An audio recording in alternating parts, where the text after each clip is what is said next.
Okay, thank you, participant in Zoom session. All right, Bismillahirrahmanirrahim. Let us all begin with the recitation of the Quran Al-Fatiha.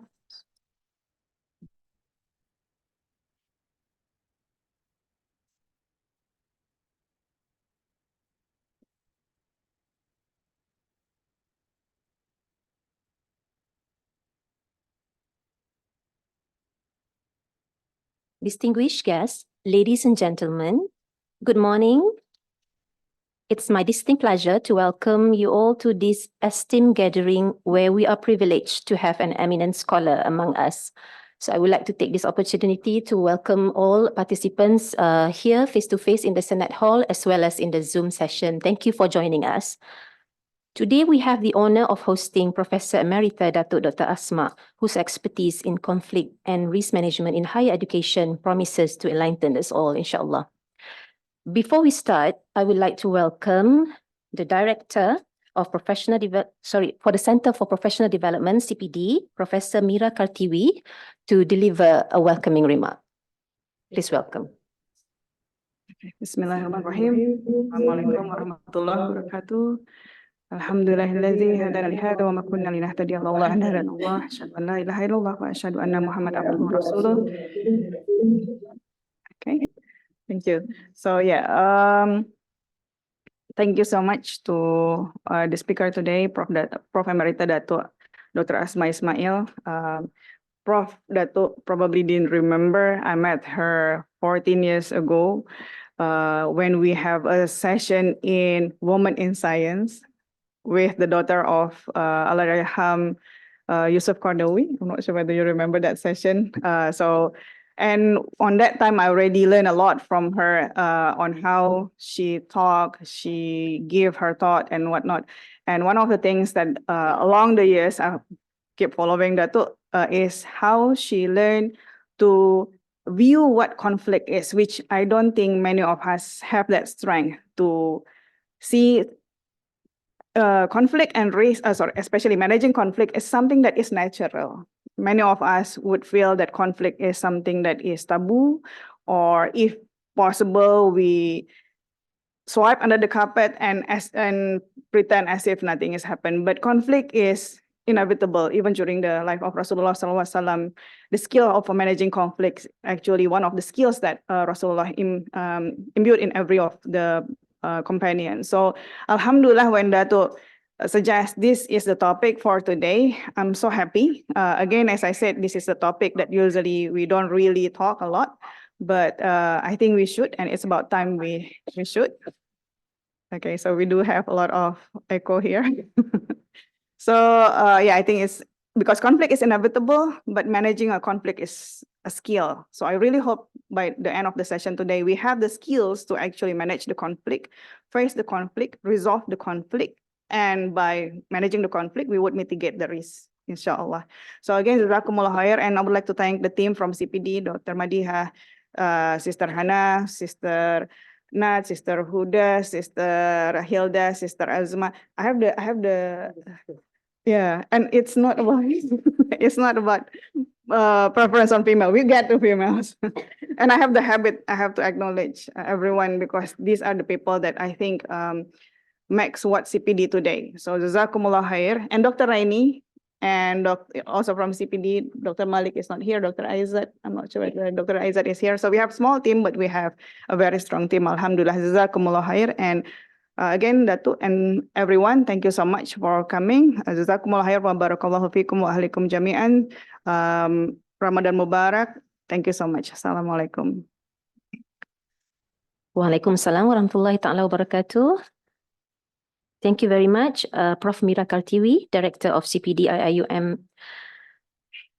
Prof. Emerita Datuk Asma's distinguished career and profound insights have contributed significantly to the field of higher education.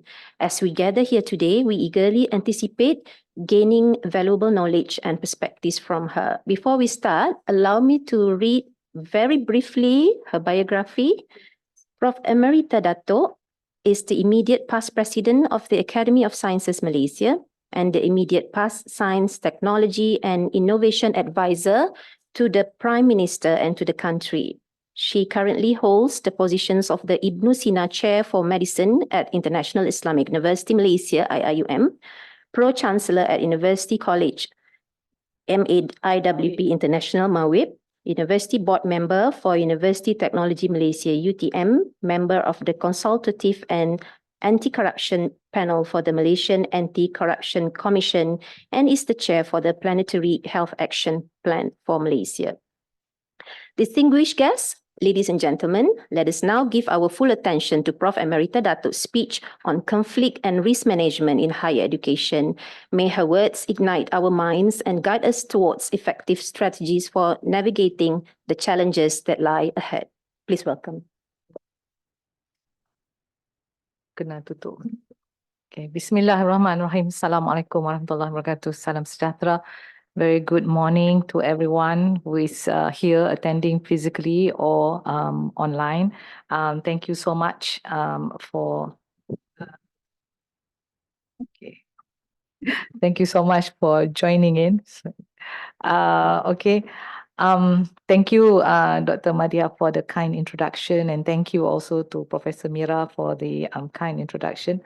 Let me say that I think it's very important at the moment to talk about conflict and risk management, because sometimes it can create a very stressful situation for you that probably can result in being non-productive. So sometimes the productivity of an individual is also based on the environment that the individual is in. So if we can allay that, then perhaps the productivity can now be attained. So this is the scope that I will be covering today, that we are now living in post-normal times, and what kind of impact are we now having to higher education with the advent of post-normal times?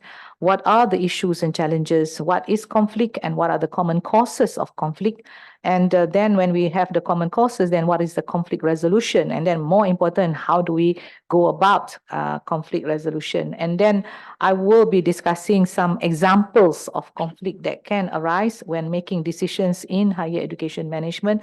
And of course, the different styles. Maybe tak tahu that in conflict resolution, there are different styles of approach. It's not just like one way, my way, or highway. There are many other cara-cara lain. And what are the potential risks? Because when we talk about conflict, we also have to go hand in hand with risk management, right? And so again, as with risk, you also need to know how to undergo risk management. Okay, so basically, in today we are living in post-normal times, and post-normal times is transformative forces that are causing the world to be in a state of 3 C's: chaotic, complex, and full of contradiction. So the 3 C's, and of course uncertainties, where the only constant is change.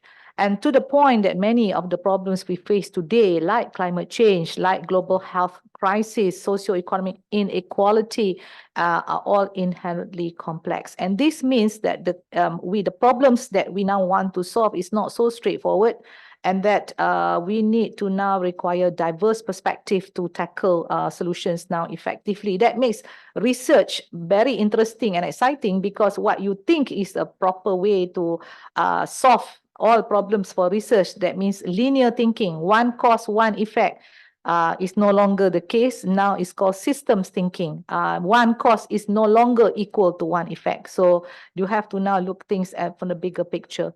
But what's very important now is not to be human-centric, but to be humanity-centric. Because with systems thinking, humanity-centric means you got to show interconnectivity with the ecosystem and the cause and effect within that ecosystem, and no longer being a reductionist and looking things in the small world, your world, that's it. So that's different now. So now we have to see that small world in a bigger context. Yeah. So humanity-centric is being, you not need to show connectivity with the ecosystem, that things are not between two people yang berkelahi, tetapi it is within the ecosystem as well.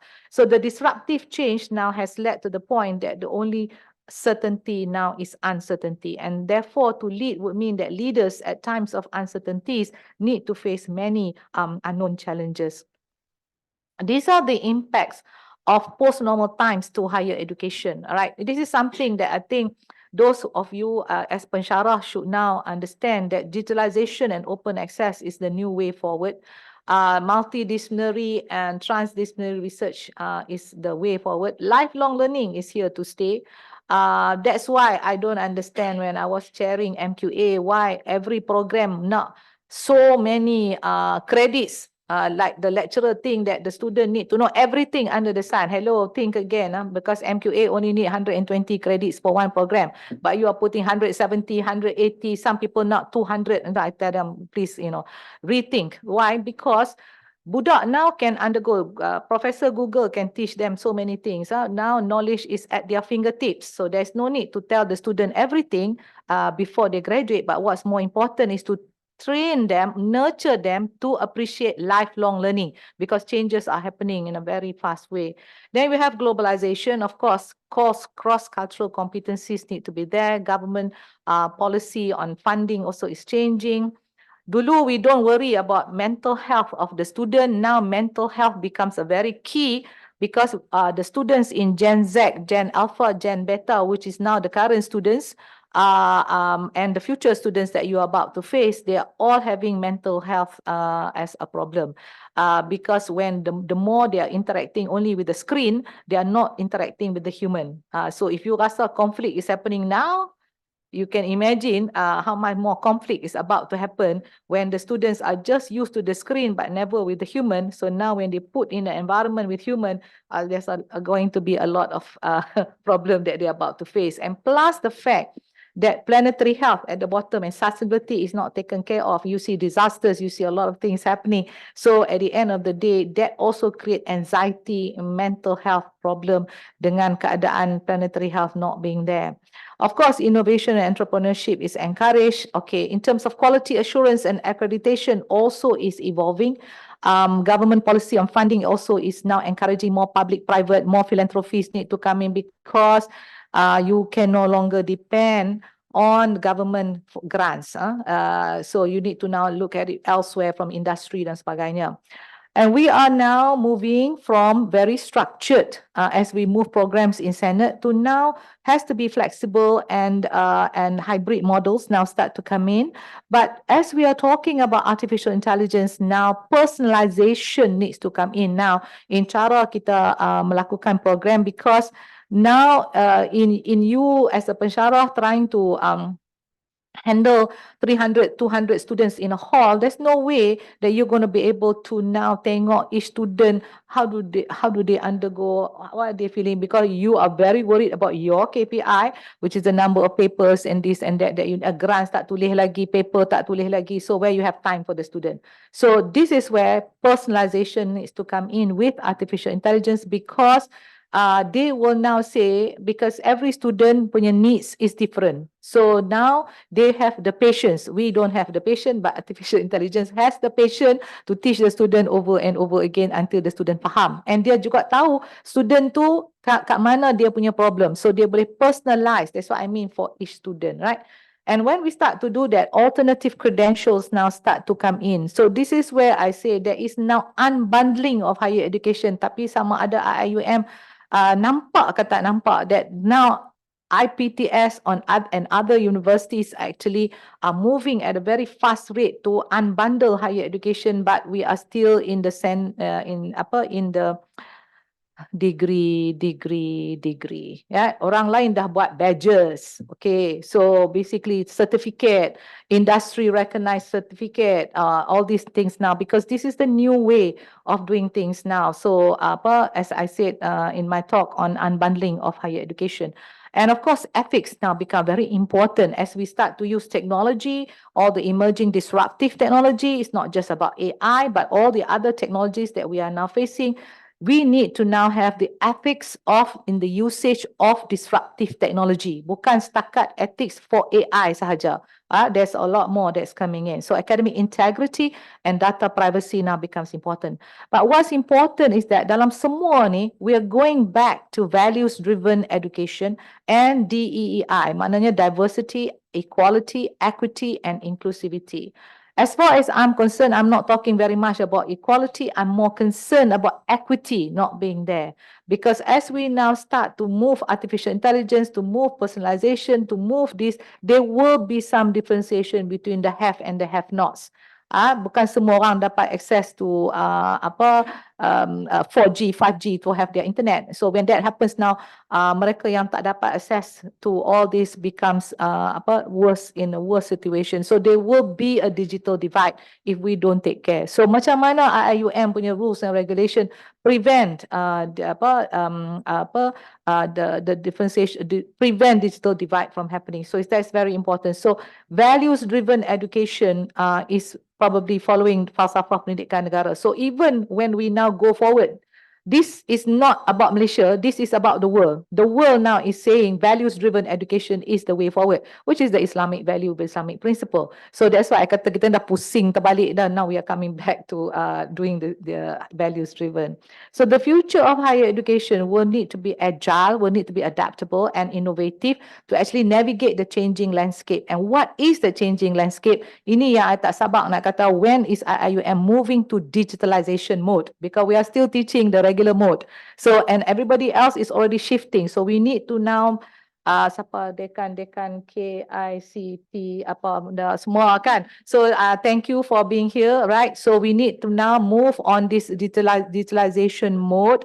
And insyaAllah, kita doakan supaya sekarang ni digital literacy should now be part and parcel of MSD punya training juga, supaya this digital literacy will be a strong driving force in the future. But as we now start to do this, my first question, are we ready to face all these impacts? And when we start to say there's now unbundling of higher education, then what are the risks involved? And then what are the conflicts that can arise now as we now start to proceed? Because rapid and agile response is not easy because universities are usually resistant to change. This, I'm talking about IPTA. IPTS, because survival mode is kicked in every time post-COVID. You nampak betapa banyak IPTS had to shut down. So now, those yang survive, they know they have to survive. And they need now to move urgently, otherwise they will not survive. So, universities resistant to change ni selalunya government-based lah. Sebab gaji jalan. Doesn't matter COVID tak COVID, gaji jalan. So, why you want to work so hard? Then what happened to your amanah? As I come in, Khalifah, amanah, Iqra, Rahmatan al-Amin. Tidak. So where is that? Hampa senyum lah. Okay, so the thing is, you see it every day and then they put it in the elevator as you're now coming up to the 5th floor. You read but you don't read. How do I say? You read Iqra but you don't understand very much. So anyway, if we put this, we inbuilt benda ni, then this change need to happen, right? But because we believe nothing is more solid than the traditional brick and mortar university, and whatever we've been doing for the last 1,000 years or the last 10, 20 years should now still remain relevant. But we know already, COVID has taught us, overnight we have to go online. Betul tak? Before we were very resistant, but already overnight you have to go online when COVID comes in, and now Zoom is here to stay. Teams is here to stay. We're having meetings, we're having conferences internationally. We don't have, things are changing. It is changing. It is disruptive because it's changing our life, right? So with the advent of the disruptive technology, universities today also need to face the elephants in the room, right? What are the elephants in the room? Satu is the lack of OPEX, as we are all facing. The lack of OPEX, the lack of research funding and all the other resources. Also lack of sustainable funding to move all strategic plans. We are also seeing that university needs to generate income, which now takes time away from us punya core business, but we have to do it anyway. So lack of desire to do research and publication due to non-conducive research ecosystem. Well, let me put it this way, in my field, which is biotech, if alatan is not there and it's not calibrated, my research goes to poof, right? So this kind of things also need to change. Then diversity, equality, equity, inclusivity not properly addressed. limited use of disruptive technology in managing IT, automation or digitalization. And even if we start, kepada dekan-dekan terlibat, even if we start, how do you make sure that it is continuous? Betul tak? Because you don't know whether the next funding is coming or not. So this is where we can have a lot of strategic plan, but if the finance is not there, continuity is not there. So the plan remains just a plan. So itu finance, so macam maksud saya, at the end of the day, running in any university, number one, you have to look at the finance, right? So, and then now, as I stated in the papers recently, they're too KPI driven and low recognition for impact ataupun key intangible performance, KIP. So actually we need to balance between KPI and KIP, which is impact based for community engagement or voluntary service based. So kalau kita punya kenaikan pangkat tidak terlibat ataupun markah yang diberi for KIP is rather on the low side, memang kebanyakannya will go for age index, citation index. I'm not saying that you shouldn't, that is part and parcel of being an academic, because you need to have academic impact and societal well-being impact as well. So dia kena balance dua-dua. Unable to retain talent, this is another thing, because ramai orang juga give up when the work-life balance cannot balance. Ramai and kebanyakan yang give up ni adalah wanita. And as soon as you undergo penyakit buatan orang, which is you get pregnant and you give birth. Okay, so there's a penyakit buatan orang. So bottom line is that when you start doing having that, you tahu tak, in Japan, in Korea, there is a law that after they dah bagi anak tu dah besar sikit, there's the law that can bring them back into the workforce. Malaysia tak ada that law. So basically, statistically, wanita, when they have this penyakit buatan orang, they leave the workforce at 26 and there is no room for them to come back. So because there's no law to bawa benda ni masuk. So whoever becomes the minister of wanita, tolong bawa benda ni ke tengah lah. Okay. And then of course, the lack of understanding and miscommunications. This is the biggest problem with conflict. We do not communicate enough. Habis cerita lah. Kita dah beranggapan and we don't communicate enough. So the lack of understanding and miscommunication will happen antara kita same generation gap, but different generation gap even worse. Generation Z thinking they're different, baby boomer like me thinking they're different, millennials and generation X yang 50 tahun ke atas thinking they are juga different compared to the Gen Z. Yeah. So and I think I have given this talk before, so that you must understand dalam you punya PTJ ada different age groups now. Yeah. So and the disruptive delivery modes is going to make this most university irrelevant as well if you don't unbundle higher education. So at times of uncertainty, leadership that brings transformational change needs to take, of course, center stage, because leadership and uncertainty go hand in hand. Kalau tak ada challenge, tak guna jadi leader, because you jadi leader, jadi caretaker saja. But if you now want to test whether you have leadership qualities, this is now the time where you are now faced with all these challenging times. So, and the role and purpose of the leader is basically to carry an organization to success in the face of uncertainty and to succeed where others may falter, and to nurture more leaders and not followers. Perlu saya nyatakan sini, ulang suara beberapa kali, that your ideal, if you become the dean or you become the director or you become the lead in any of the, termasuk your graduate student, you are the lead in your graduate student punya group. The whole idea is to nurture more leaders, not to nurture followers. Nampak tak? Because bila jadi pemimpin ataupun jadi ketua. Ketua is zaman jahiliah, you jadi ketua. I mean, one in the lead, the rest follow. Itu ketua zaman jahiliah. Zaman sekarang is pemimpin. Sama-sama turun padang to now help each other to now go forward. Okay, so kita guna pemimpin sekarang ni rather than just ketua. So during times of uncertainty and change, leaders that succeed tend to embrace change. Bukan nak kata no, I don't want to have change. You need to undergo change, but you need to embrace change and use change as an opportunity to learn and evolve, right, and create new vision and strategies. So leaders in times of uncertainty need to have clarity of vision. There's nothing worse, you jadi leader, but orang tak faham where you want to bring the PTJ to. So that's why being articulate is very important, so that you can express your ideas well and people will faham apa sebenarnya where you want to bring people to, right? And of course, there must be understanding, agility and guided always by intrinsic values. You do not respect a leader yang tak ada values, ya. So with the advent of the disruptive technology, we need leaders who can now balance between technology usage and human needs. So yang tu penting, kadang-kadang dia so into technology savvy, what we call technology centric, we have forgotten about being humanity centric, right? So the combination of both actually needs to ensure that it is planet friendly, because what we do to the world will come back to affect our health. So the leaders in post-normal times, it's expected that when faced with uncertainties, the role of the leaders is going to evolve and adapt to the unique challenges, right? So we need now not caretaker, but we need transformative leaders that is creative, that is imaginative, that is flexible, agile, humanity-centric, nature-based, and responsive to post-normal times, and of course driven by values. Semua ni kira silat hari bulan, malaikat on earth lah. But bottom line is that that is what we need to have lah. So leaders is going to be flexible, innovative, and can handle all of the university's core function, and there may be a shift in priorities, etc. But at the end of the day, the need for digital transformation and training to attain digital literacy needs to be addressed. So, kalau semua ni I have already mentioned as to what are the qualities of the leader and so on, and what is needed now as we face post-normal times and its impact on higher education. The question is, what is the problem? Kalau semua orang dah tahu this is the way forward, so what is the problem? The problem is that change is not easy.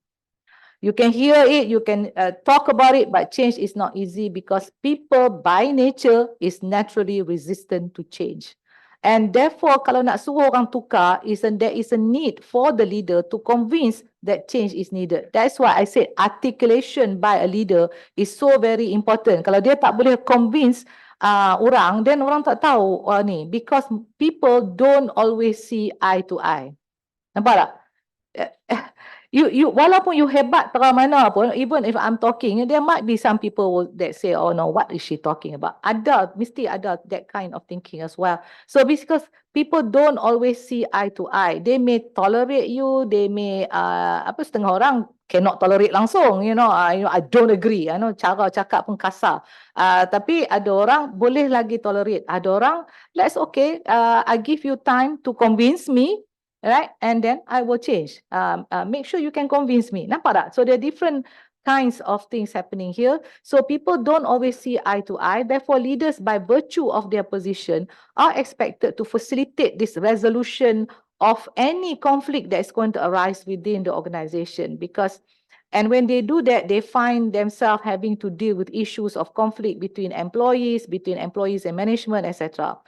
That is why setengah orang give up. Tak mau jadi dekan because of the fact that malah basa. Bahasa Kelantan faham? Malah basa. Okay, malah basa means they don't want to interact with all this ETBT whatever crap ni that is happening because they want life to be relaxed, tak biarkan ganggu orang. You can't. Not every time that in life is going to be like that, right? So basically, conflict in higher education is going to arise among faculty, among the staff, among the student and the staff, and then among administrators. Ada sajalah, oh that fellow dekat RMC ni tengok tak layan aku, things like that. So there are banyak, you can say a lot of things about everything lah.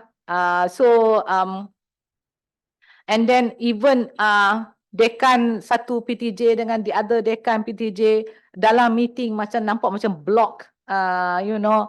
Akan rasa oh sakit hati sungguh, that kind of. So basically bulan puasa ni aku hopefully tak habis kan. So my pahala I'm taking all this. So basically interpersonal conflict can happen, and dispute over resources, dispute over KPIs. Okay, this is the other thing that I'm saying lah. Bila KPI tu jatuh not just to the staff, dia jatuh juga kepada dekan. And so dekan ni kena bawa keluar this number of papers, kena this number of income being generated setengah. And so that kind of KPI can make the dean also become very territorial. Faham tak? Dia jadi territorial because dia nak KPI dia naik, and so at the end of the day dia tak bagi pensyarah dia collaborate. Padahal kita dah kata banyak kali dah, if you want to create impact, and the new kind of leadership as we move in post-normal times is to have collaboration, is to have networking. Maknanya interdisciplinary, multidisciplinary. Berapa kali dia cakap, but bila they block, then you cannot now ni. But what we need to do at the top management is to do reverse KPI, to say the more you calibrate, the more marks you get. That is one way that can be done. So that's why I'm hoping that kalau MSD dengar I punya talk ni, tolonglah buka hati whoever to change the things, right? So conflict and tension at the workplace often leads to the formation of negative competitiveness, where akan ada bila ada disagreement between two people, akan ada lah one group to sabotage. Akan ada more lah this kind of thing. Like I said, people not always see eye to eye in all the things that you do, and silap hai bulan, if you don't solve that problem, you create diversity dah. You not diversity, you akan create groups within your PTJ, and you belong to this group or I belong to this group, that kind of stuff. So nobody is now moving that PTJ smoothly, right? And that definitely akan affect teamwork and they akan affect organizational performance. So this implies that leaders have to be proactive. Bila you tak jadi leader, you boleh bitching, you boleh kata apa benda you suka. But the day you take up this job to be the leader, either dean ke, TNC ke, director ke, put all your pride behind. Because if you kata, oh, ni cabar aku punya ego, that's it. Tak boleh lah. When you now is holding the number, the leader, you kena sekarang ni bring people together. So you need to be proactively towards managing conflict secepat mungkin, because it will affect the effectiveness of the institution, right? And all this will tu yang kata PTJ yang run very well pada armnya have a very good leader, yang dia dah dengar, dia dah nampak dah brewing problem, they solve. Brewing problem, they solve. So that needs to be there. And of course, makhluk jenis macam ni, this malaikat on earth ni, have to be having problem solving skills. Kalau dia tak ada this problem solving skill, dia sendiri akan create problem juga. Ya, okay. So bottom line, what are the common causes of conflict? And selalunya, as I said, people don't see eye to eye most of the time. Kita ada different values of life.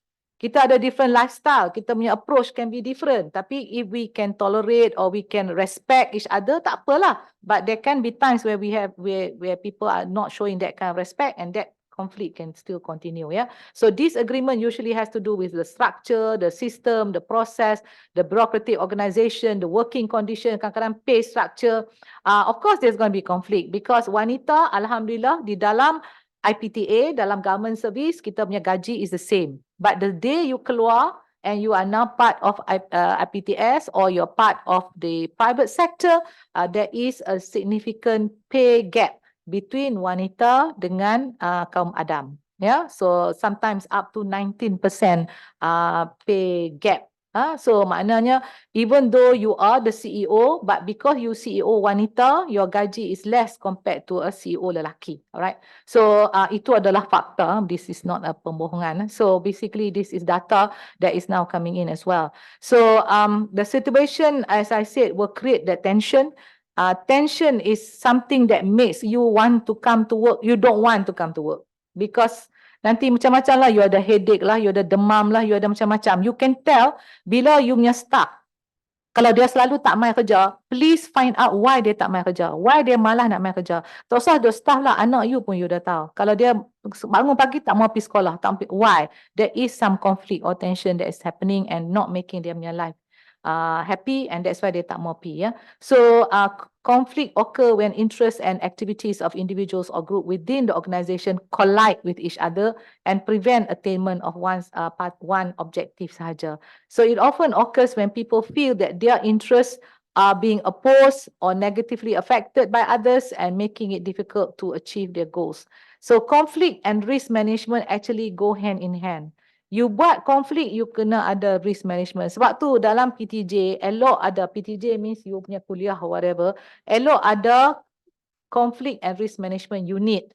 Tak perlulah untuk rektor nak bagi apa ni, but in your PTJ, you boleh buat this unit. Unit adalah di bawah naungan dekan atau pengarah. So dia tak dapat elang pun, tapi dia ada staff yang actually now help to reduce the conflict and also raise some of the risk that is about to happen, yeah.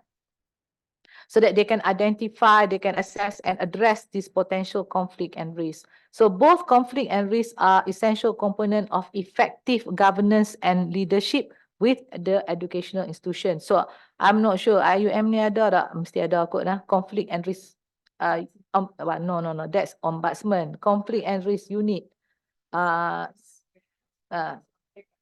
The risk management, yalah selalunya ada lah. But basically we want diversity and inclusivity, but with diversity of course, okay. What is diversity? Diversity is not having just many different races in the same group, but in any PTJ, you have diversity because dalam meeting mesyuarat majlis di PTJ, you want ada expatriate, you want ada wanita, ada lelaki, but you also want people with different experience to be there. And that you know, when you run the ni anda bagi tahu pada semua dekan yang dengar, when you or any leader yang dengar, if you now run the meeting, is you cannot kata you are a successful person when everybody inside that room is a yes man. You kata pergi kanan, semua orang setuju kita pergi kanan. Because dia semua malah basah dengan you. So, follow je lah, you know. So that meeting ni habis cepat, right? So, but bottom line, bagi siapa jadi leader, makhluk yang kata, I disagree. Dengar dia. Because dia fikir pasal risk. That the other makhluk yang yes all the way, never even bother to think about the potential risk. Tapi, cara makhluk yang kata I disagree, itu yang mungkin akan menyebabkan konflik sebab cara dia kadang-kadang kasar, kadang-kadang cara dia cakap is terlalu menghuris hati, you know, that make a lot of people in the room not comfortable. But the thing is like this, dengar jugalah macam mana you marah pun, calm down and dengar, because dia akan cakap from another perspective that you didn't think about. That is risk management. Right? So, to me, in any meeting, I prefer to dengar yay and nay. Faham tak? Yes apa, no apa. Why? Yes, why no. So that we can now kata, okay, kita cari jalan tengah. That is a much better way to now move things forward. Right? So, and inclusivity is very important sebab kalau ada OKU dalam you punya PTJ, elok ada OKU tu juga dalam meeting because dia akan bagi tahu some infrastructure what not is just not accessible to them. This is what I mean by inclusivity juga. So maknanya diversity is important where kita dapat different kinds of opinion. When you get different kind of opinion, think positively. That means your PTJ is now moving forward in the right direction. Right? But if you have inclusivity, you include semua jenis makhluk yang ada dalam PTJ itu, dia akan create oneness in moving the PTJ forward. Can you understand what I'm trying to say? Why it is so important that diversity, equity and inclusiveness is part and parcel when you develop you punya PTJ nanti, ya. So conflict, as I said, is inevitable due to the diversity inherent in people. You cannot say everybody is the same. Tak boleh. So that's why mau tak mau, not every time people will see eye to eye. So janganlah terasa conflict is happening every day. Tak payah terasa. Take it as in good stride that this is part of life, yeah. So people experience conflict because of the various areas of life between families. Apa dia kata? Adakah lidah lagi tergigit? Okay, betul tak? Alangkah lidah lagi tergigit, mana tak berlaku konflik, right? So, so there will be conflict among colleagues, among employees, employers, between people of different political affiliation. Dan tu satu lagi, kan berkelahi between suami dan isteri, satu UMNO, satu PAS, kan tak terpasal. Okay, so religion, tribes, etc. So some even experience intrapersonal conflict. Tu lagi teruk lah. So that's the thing. But ladies and gentlemen, this is post-normal times. Tak macam dulu, hello. Sekarang ni the conflict is getting more and more complex. Tu yang buat wire serabut macam tu. They are getting more and more complex, right? Because now the conflict on campus are growing in number Number of conflict is increasing. Jenis-jenis konflik yang tak pernah dengar before is also increasing. And the complexity of that jenis is also happening, right? So the current university context is clearly more challenging than the past. So kena tabik spring lah mereka yang jadi leader sekarang, ya. So the range of conflict and forums available for their management are going to be much more far-reaching and than ever before. So universities are actually confronting countless push and pull from, okay, it's not enough that as dean or as VC or as TNC that you are handling IIUM, because there's a lot of external force outside IIUM yang juga memainkan peranan tu now control whatever is happening. Betul tak? Like your BOG, like the politician, like the chancellor or whatever lah. So there are many external forces that actually can determine some of the decisions that you are making. So we will deal with that sekejap lagi. Students now, dulu student respect pensyarah. Now think again, students can learn to sue the university as well. Okay, that's why bila I tengok dalam Senate, banyak yang pertukaran markah, I worry like hell. If I was dean, I would be worried, because of the fact that the student can now sue you for, dia patut dapat A, you bagi dia C, for example lah. So this kind of things, that's why bagi I, whatever ni, sebelum dekan keluarkan markah tu kepada Senate, pastikan check, double check. And I will pegang TNC, Deputy Dean Academic. Kalau I dekan pegang makhluk yang dipanggil Deputy Dean Academic, because markah ni akan masuk ke Senate. So basically kita patut jangan kata lah, oh I trust you, padahal you tak amanah you sebagai dekan lagi teruk. You kena double check what is happening before, because you sign nama you. So when you sign, you are accountable. So kalau students sekarang ni marah and sue the university, the one who signed tu is accountable, right? So basically tolong check lah, and then jangan masuk ke Senate memohon maaf. Never mind. Okay, sabar. Okay, so staff also sue the university. Betul tak? Staff also tak naik pangkat, tak bagi professor, that kind of stuff, dia juga boleh sue the university. And even worse, like me, if when I was VC, kita ada teaching hospital. So patients also sue the university. So basically, whoever is the VC of a university yang IIUM, ada teaching hospitalnya, SASMAC, ada student, ada staff, you can get sued either way. So alhamdulillah bagi yang mana tak ada teaching hospital, at least patients don't sue you. So because when patients sue, terus masuk public issue, betul tak? Right. So these things you need to worry. So there going to be a lot of legal challenges. That's why saya kata dalam universiti ni kita cukup tak legal officer. Dan legal officer kita ni muda ke atau legal officer ni kita mature ke? Because to handle all these cases yang complex now, we need a very mature team of legal officers yang boleh deflect all this suing that is about to happen. Yeah. So because I said there are different kinds now of conflict that's about to happen. So today there are going to be a growing number of rights. Ni satu lagi.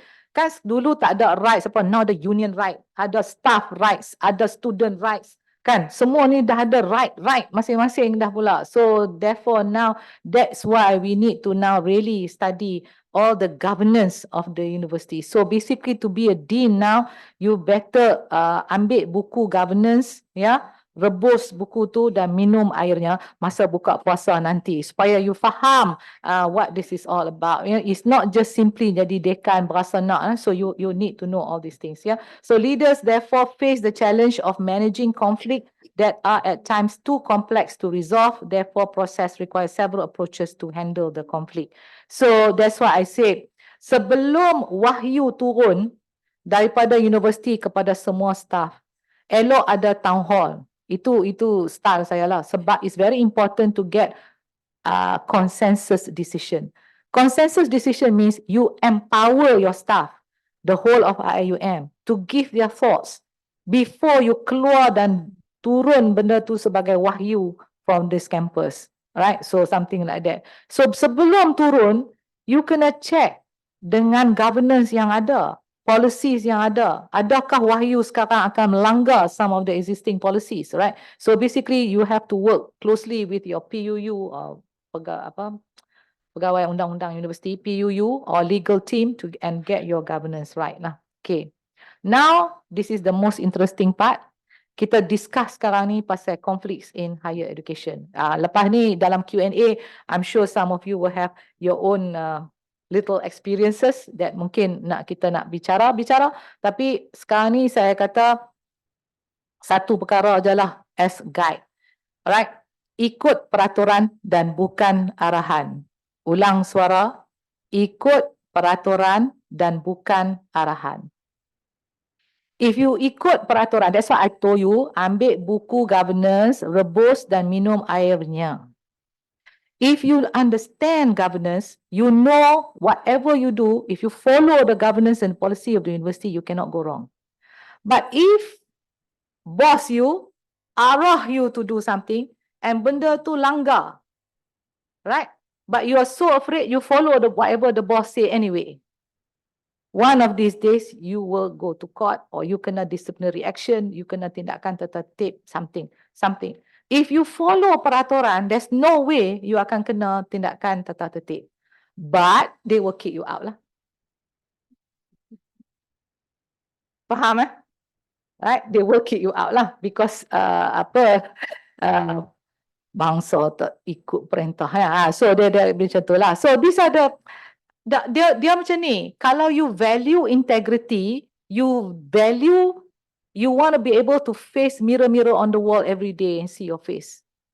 If you now buat benda yang you rasa betul, tak salah ibu mengandung, so bottom line you have nothing. Even if you are fired, it's okay, you are a principal person. Ada integrity. Okay? Sepatutnya orang yang suruh you arahan yang ni, orang yang tak berintegriti. Sebab kalau dia berintegriti, dia takkan suruh you buat benda tu. Right? So external forces can play a very big role in leadership or management of the university. Betul tak? Some help the university, okay lah, macam setengah yang jadi top management ataupun dalam sometimes politician, sometimes ni. Okay, some help the university, but some want something from the university. I tak payah cerita lebih ya, you understand, right? Some nak project, some nak mendapat what do you call emeritus ke, some nak honorary degree ke, you know, something like that lah ya. So, but more problem will be masa procurement. Okay, alhamdulillah juga kita semua tak ada duit, so we don't have any problem with that. Zaman jahiliah where university has a lot of money, masa tu procurement plays a very big problematic role lah, like that is way. Now nak procure apa-apa tak ada nak beli kan. So bottom line is other things, right? So sometimes you walaupun you ada duit sikit, tapi you need to buy something jugalah, katalah dalam duit sikit kita ni kita masih nak kena procure something.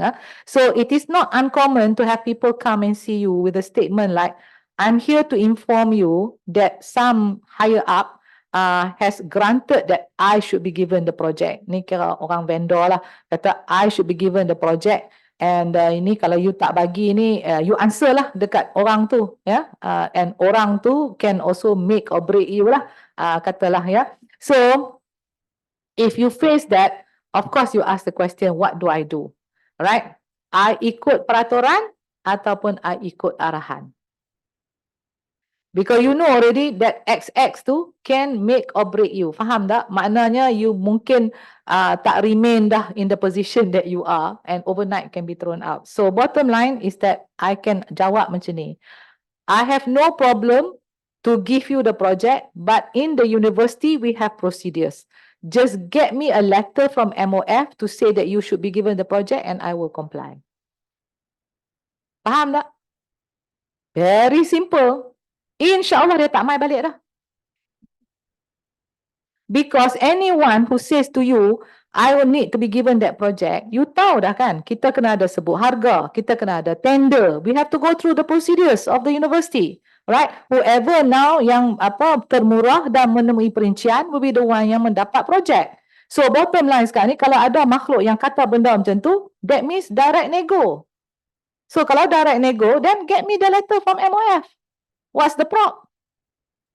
You see what I'm trying to say? So if you give me that letter, then I will comply because MOF memang kata, okay, you boleh buat tanpa having to go through the sebuah harga and whatnot. Nampak tak? So this is where you still ikut peraturan, alright? You still ikut peraturan, tapi cara you cakap tu tidak kata, you kata no.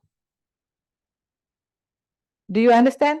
Because sometimes orang besar-besar ni, dia tak boleh you kata no direct to dia punya face.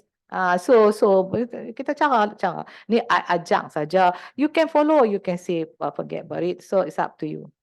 Okay, another potential. Husband and wife, even though they are from different PTJ, are supervising the graduate student. Is it ethically right? Ya ke tak lah?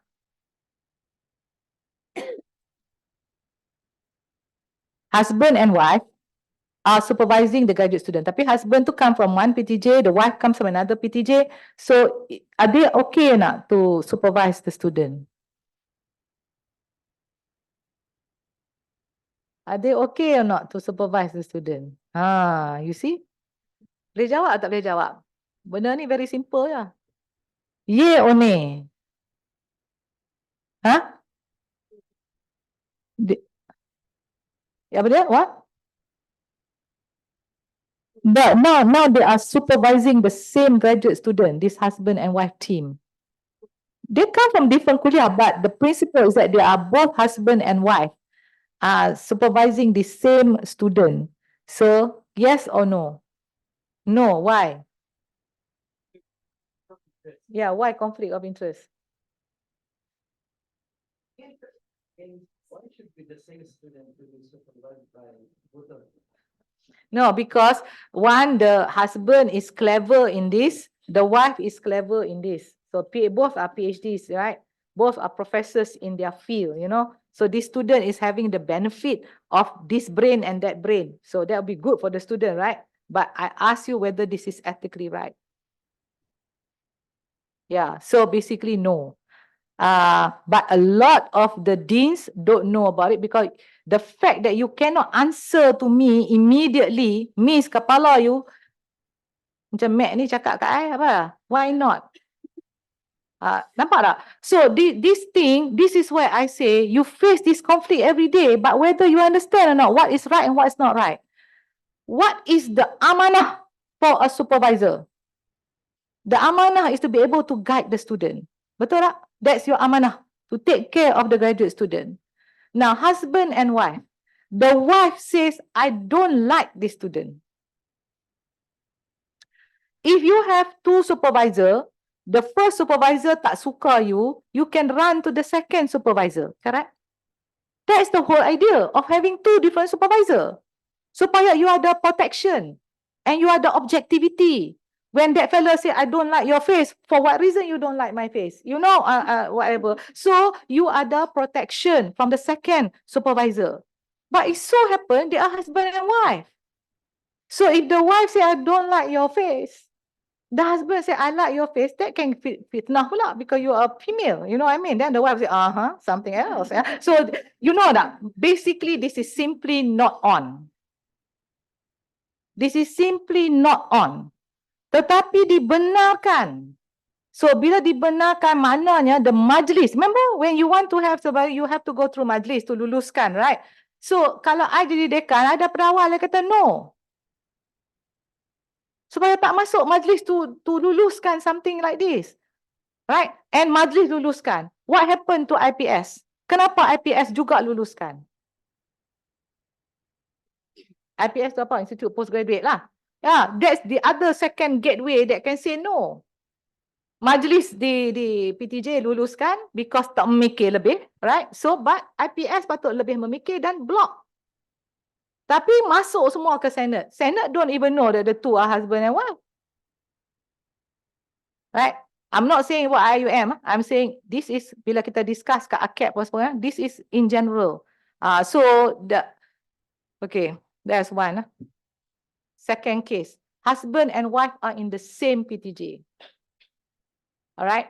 what happened when one of them is the dean? Could be the wife, could be the husband, right? Yang ni common tak? Right, ini common. So sebab tu saya kata sekarang ni MSD. MSD kena tukarkan. One of them must leave. Not keluar pada universiti, just go to another PTJ. Especially masa one of them is dean. Right, because the KPI, the pemarkahan of SKT gedebuk-gedebuk will be done by the husband or the wife. Realize that this kind of conflict. Kau bagi hampa this is okay. Mereka tak dengar. Cakap tak okey tapi mereka tak dengar. Okey.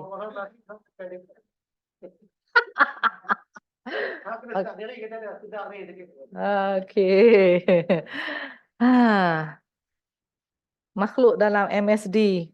Tak nak, I'm sure hopefully somebody from MSD is listening. Basically, kita boleh tukarkan because it's like this. Bukan you nak menikah sangat dengan somebody in your PTJ, but you bercinta. You know what I mean? That you come back from UK, somebody come back from US, you know, and you happen to be the same PTJ, and then you fall in love and you get married, and you both happen in the same PTJ.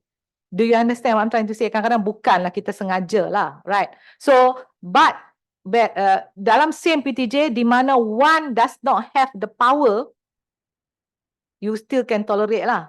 But the day one becomes the dean.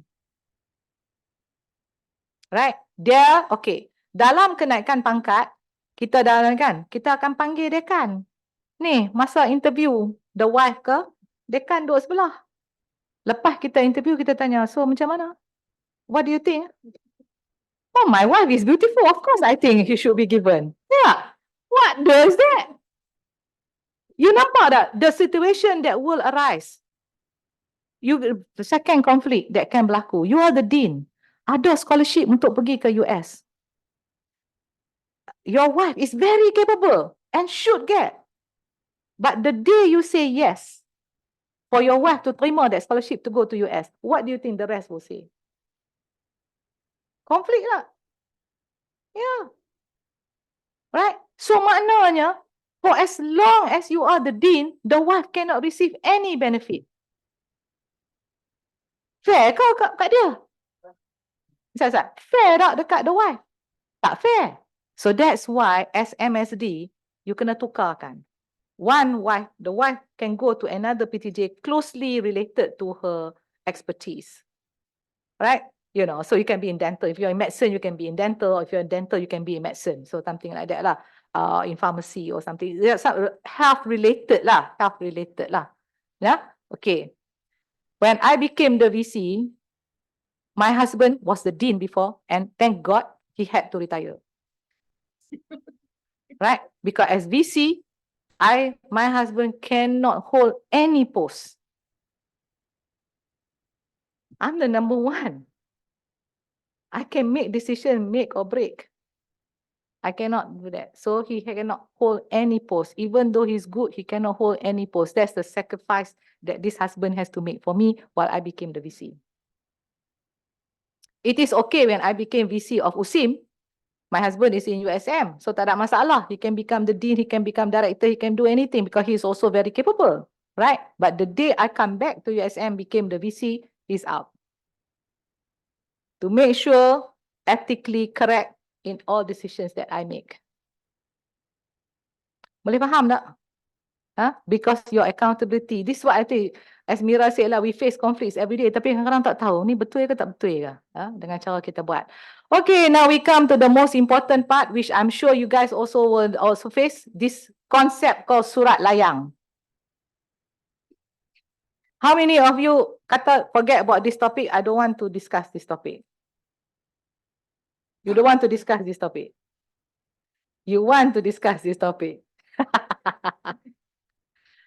This is a very important topic to discuss. Am I right? The highest risk, highest risk topic to discuss. Tidak. We call surat layang or anonymous complaints lah. Okay. Do we cater to surat layang ataupun anonymous complaint? Yes or no? First of all, do we cater?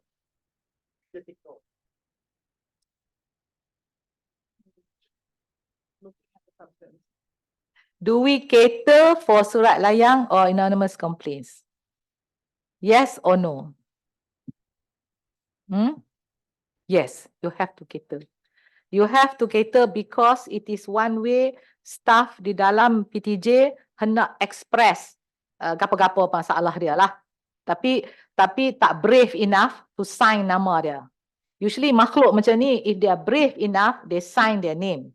But they also worry about the repercussion if the name is known, because orang yang dia complain tu selalunya dekan ke apa, boleh mengambil tindakan pada diri dia. Tapi at the same time, dia nak express some don't see eye to eye on something lah. Okay, right. And top management. Top management should cater or not for this? The answer is still yes. Okay. But you cannot look at the case lah, right? As far as top management is concerned, you must be seen to address the complaint. Tapi you boleh tengok based on the complaint, how severe is that complaint? Or is that complaint sengaja punya? But you must be seen to address the complaint. Sama ada you nak ambil tindakan on that complaint or not, that's another matter, right? So to answer that question, kena buat ke tak buat? Kena buat. Right? You kena address. Because otherwise, you will create more problem. Maknanya kalau berlaku problemo dalam ni, mak tak boleh tegur langsung dekan tu. Atau director tu. Tak boleh tegur langsung. Maknanya kena penampak gagak all the time. Right? So susah lah. Then you also creating a non-conducive place to stay. You tak boleh nampak productivity because all the while you tension, right? So ada kata kan, conflict can result in tension, negativeness, etc., etc., right? So do we require full investigation for all complaints? No.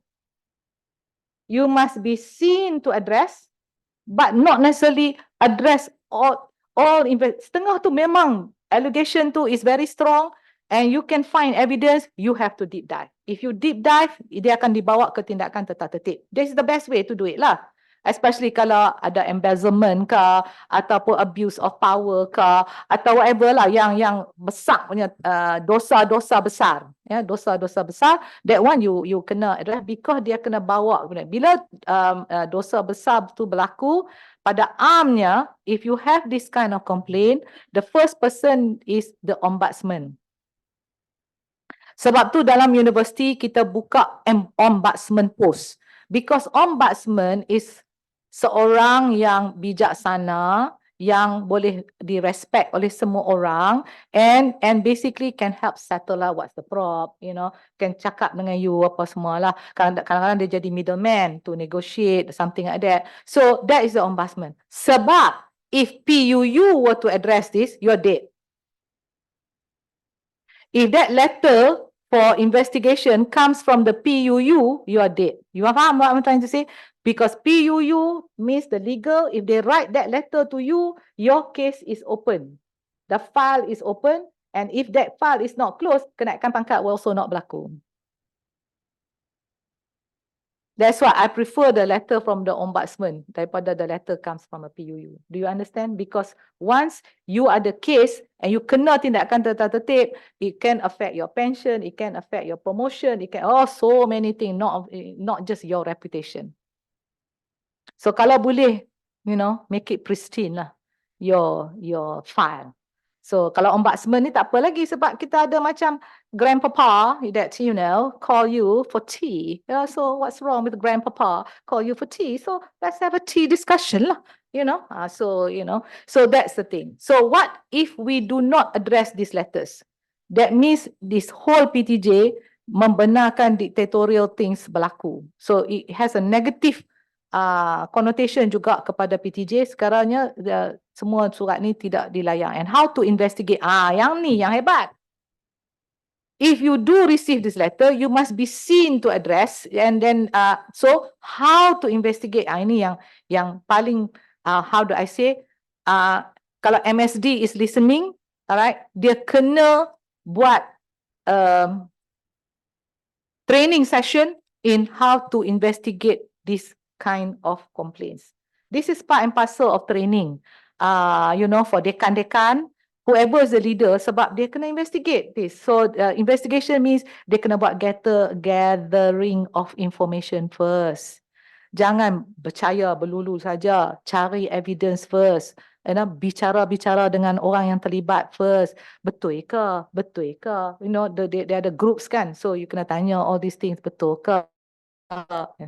So there's a training program in doing this. So I hope that one of those training things that the MSD does for whoever is MSD like Norke or somebody, if Zoraida was listening, then this should be part and parcel of the training program to Mila for deans and wannabe deans on this aspect. Yeah.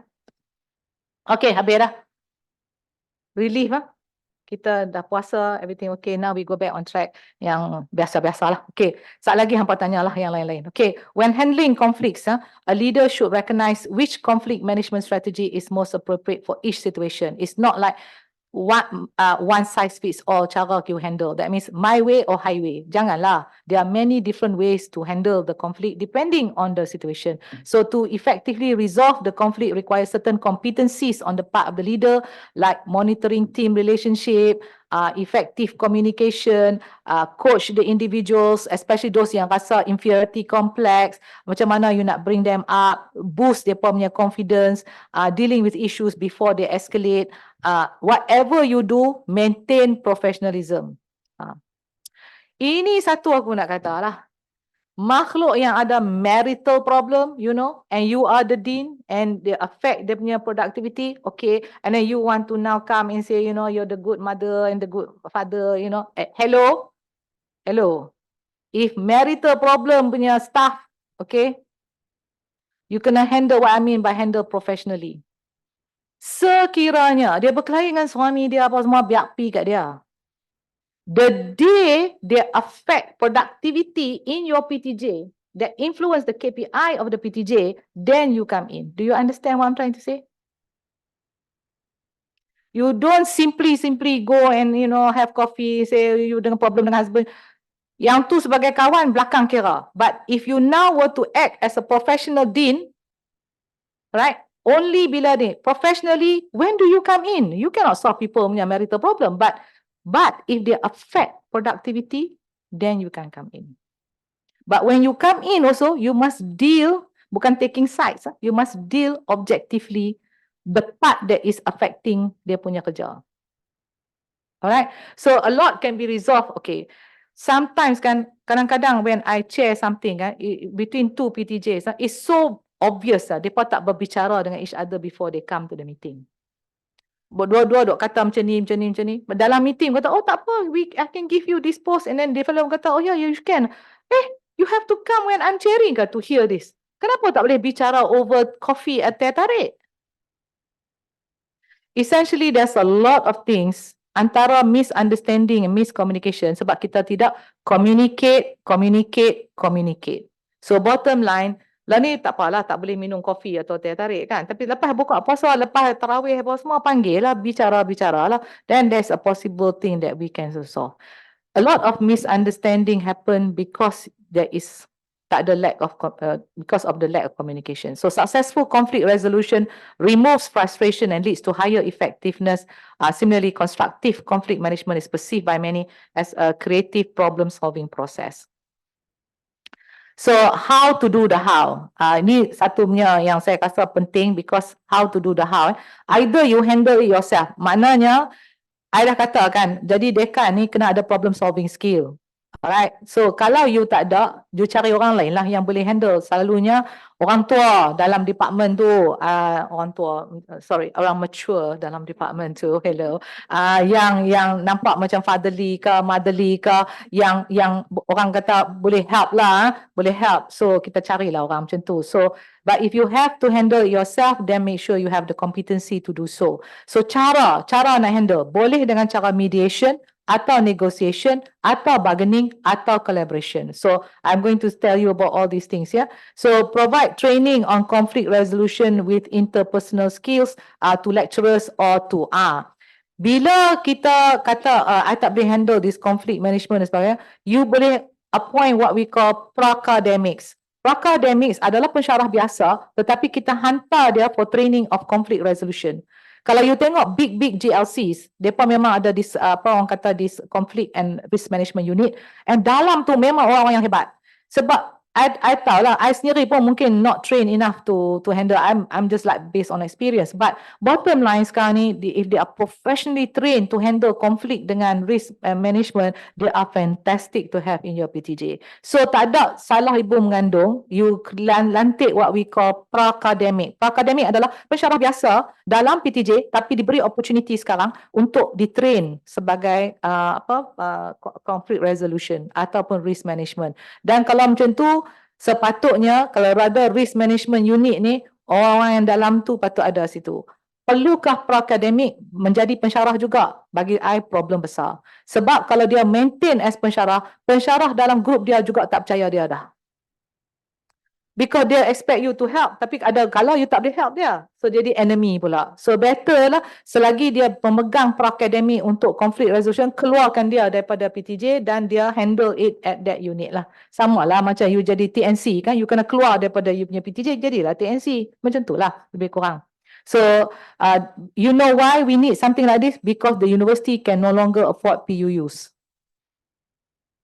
They can no longer afford to get PUU because of the fact that dah terlalu banyak case and PUU tak boleh handle dah. So that's why better to have this so set up this conflict resolution unit lah. Okay. Kalau dengan cara mediation where parties are unable to manage their concern directly, you ada orang tengah lah. That's why kita panggil ombudsman to provide the group concern. So they handle this conflict dengan cara mediation. Ada dua group kat sini, ombudsman duduk tengah-tengah and then listening to all this. Pukul 12 dah lah? Belum, okay. So in short, handling conflict using collaborative problem solving in harmony, that can be done. Like for example, the dean cannot get along with staff X. Selalunya what does the dean do? Dia keluarkan staff X. Basically, dia tak solve any problem pun. Dia just keluarkan the staff X and dump the staff X into another tempat. You just transfer the staff. But the staff still ada problem. So, not solving the thing. So, it's better that kalau apa-apa problem pun, mediate dia dalam PTJ itu itself. Supaya productivity on both sides happen. Unless, of course, tiada maaf bagi mudah. The next one is bargaining. Bargaining ni is a model designed to deal with conflict among interest groups in competition, especially for alatan dan sebagainya lah. So basically dalam bargaining, semua orang duduk ada round table and discuss about it lah. And they have a dialogue. This is where we make everybody discuss with each other daripada duduk ni je. Like for example, apabila equipment bought under research grant tu dah habis. Kadang according to governance, TNC PNI boleh tarik that alatan, keluarkan daripada that PTJ and put it into another PTJ mana-mana yang TNC nak letak lah. Because after the grant is finished, that alatan belongs to the university. It doesn't belong to the PTJ. Ulang suara, that alatan does not belong to the PTJ. It belongs to the university. Maka dengan itu kuasa itu ada pada TNC PNI untuk nak tarik dan letak dia kepada mana-mana sahaja. However, bargain lah. Boleh bargain. This is where the dean kata, wah, you have some fantastic X-ray diffraction machine or something like that and you want that to be there because ada staff dalam department tu nak guna jugalah. Right. So, dia macam ni. Selagi you beli alatan dengan duit R&D dan you punya grant is still running, maka priority penggunaan alatan itu terletak kepada you and you punya research team. Orang lain boleh come in tapi memohon pinjam lah. Okay, then you lock in lah macam tu. Akan tetapi bila grant tu habis, maka dengan itu termaktublah that alatan no longer belong to you nor your research group. It belongs to the university.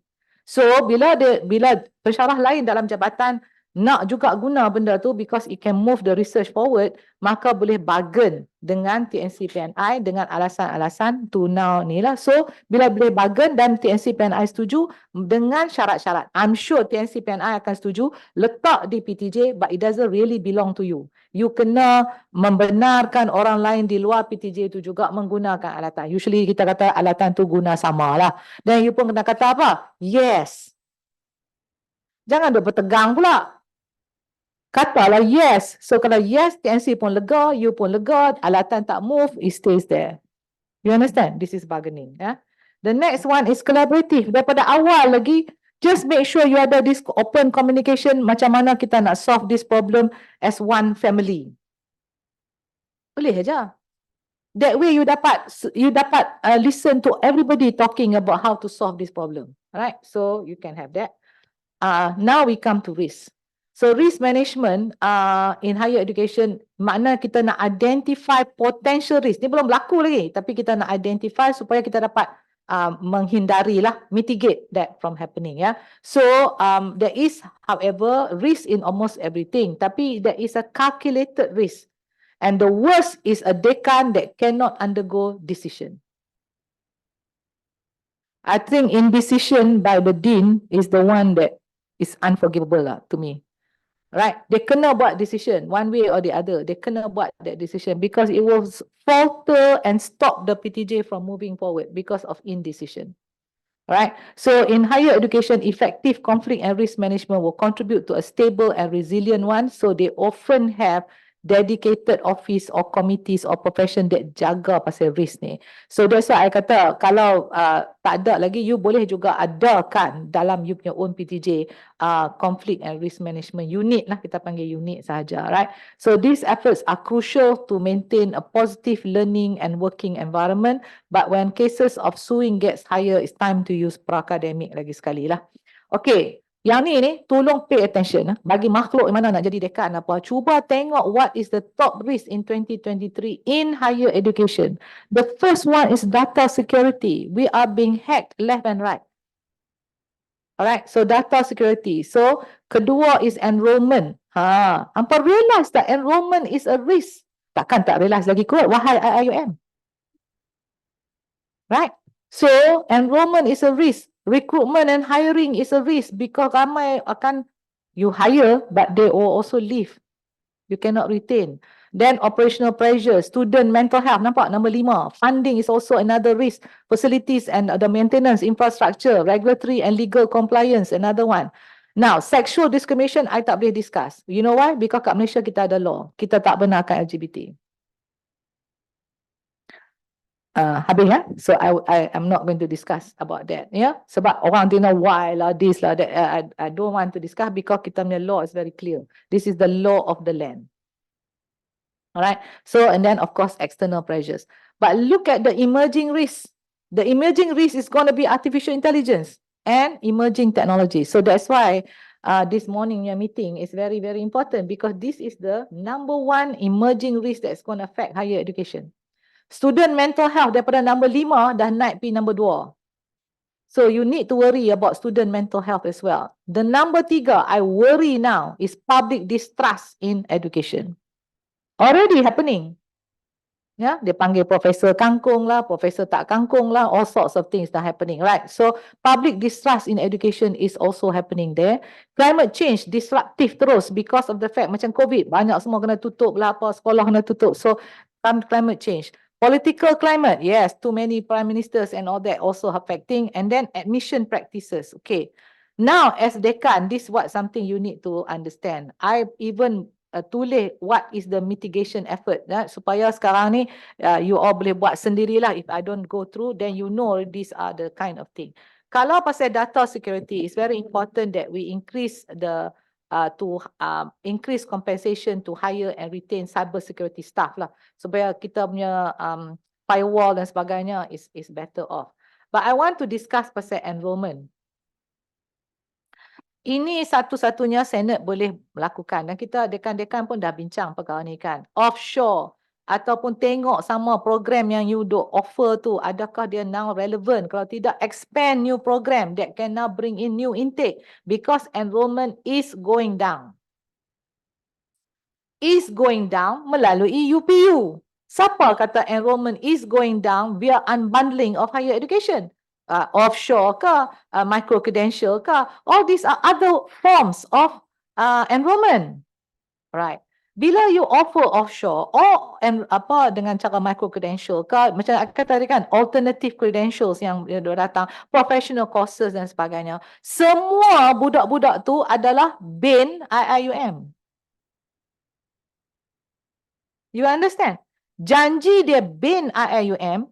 You faham what I say by bin IIUM? So janji dia bin IIUM, dia memang IIUM-nya student. Tak kisahlah dia masuk melalui UPU atau dia masuk melalui Premier Lane atau dia masuk melalui Academy atau dia masuk melalui professional course, whatever, under unbundling of higher education, they are all bin IIUM.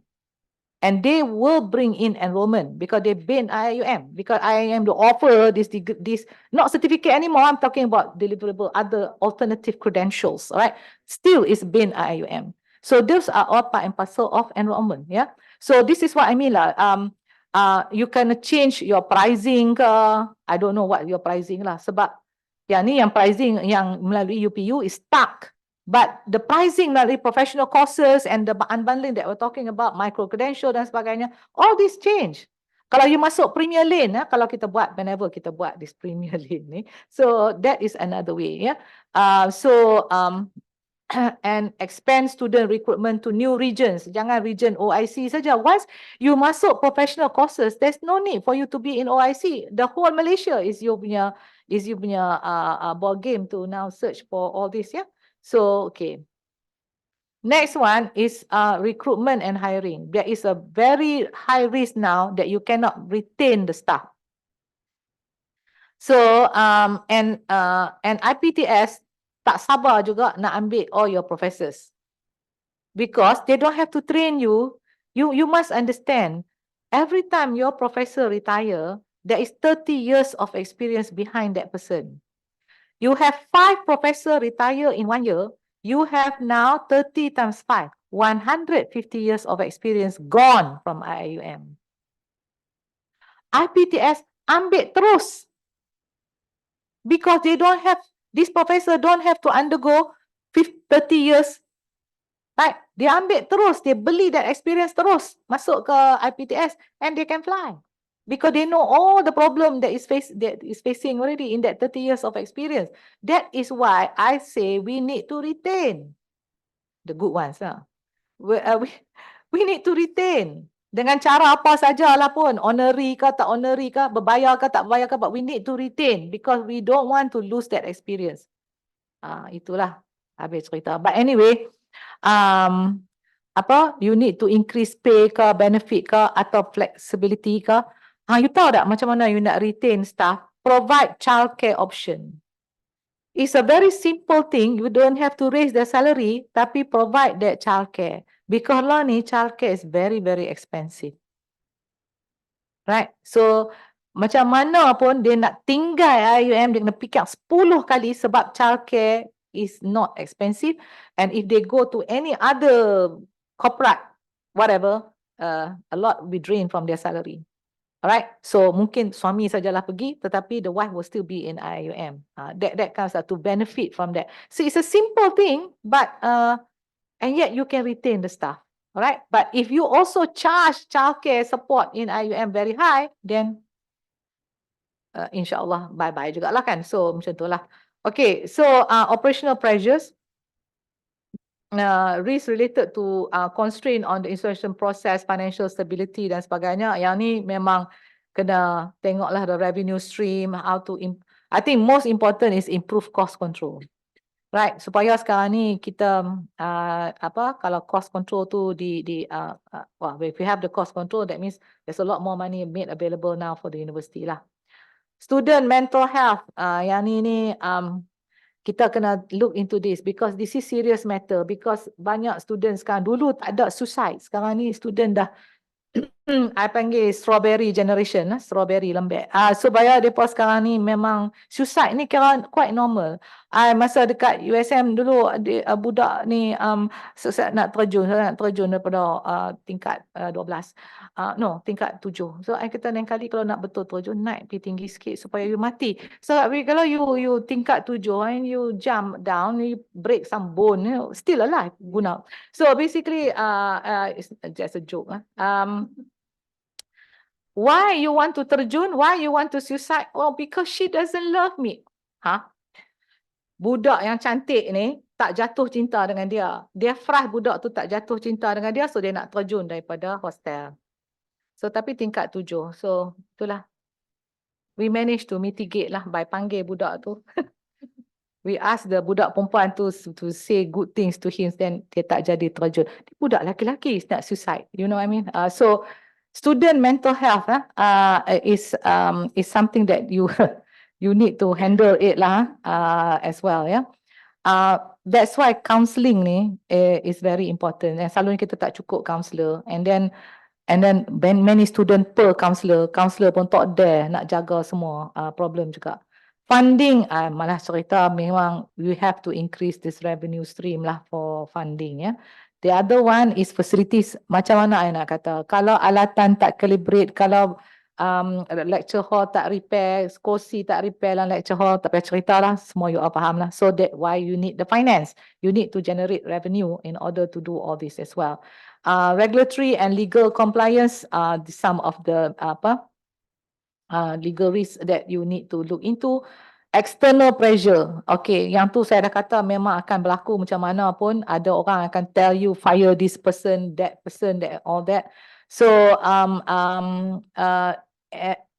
engage faculty and staff in public communication guideline supaya all this pressure ni is reduced. That's why I kata daripada awal lagi, if you town hall, anything you want to do, you town hall, you get consensus opinion, you get the buy-in, you don't have that much problem. But if you buat dengan cara dictatorial, everything you do is top down, and then terus saja jadi wahyu, then that you will have some rumble that will happen. So I put down there, overall, top 5 risks in 2022, you see that the change, enrollment used to be number 1. Now enrollment dah jatuh number 2, tetapi data security now dah naik. So orang dalam KICT tolong tengok lah, this is a big problem now. And then and of course now emerging risks. So you tak boleh poo-poo the emerging risks. They are going to here, they're going to be here, and they're going to stay. So that's why we need to worry already pasal the emerging risks. Yeah. So I end by saying true leadership is about taking risks and embracing the change. So thank you very much. Assalamualaikum warahmatullahi wabarakatuh.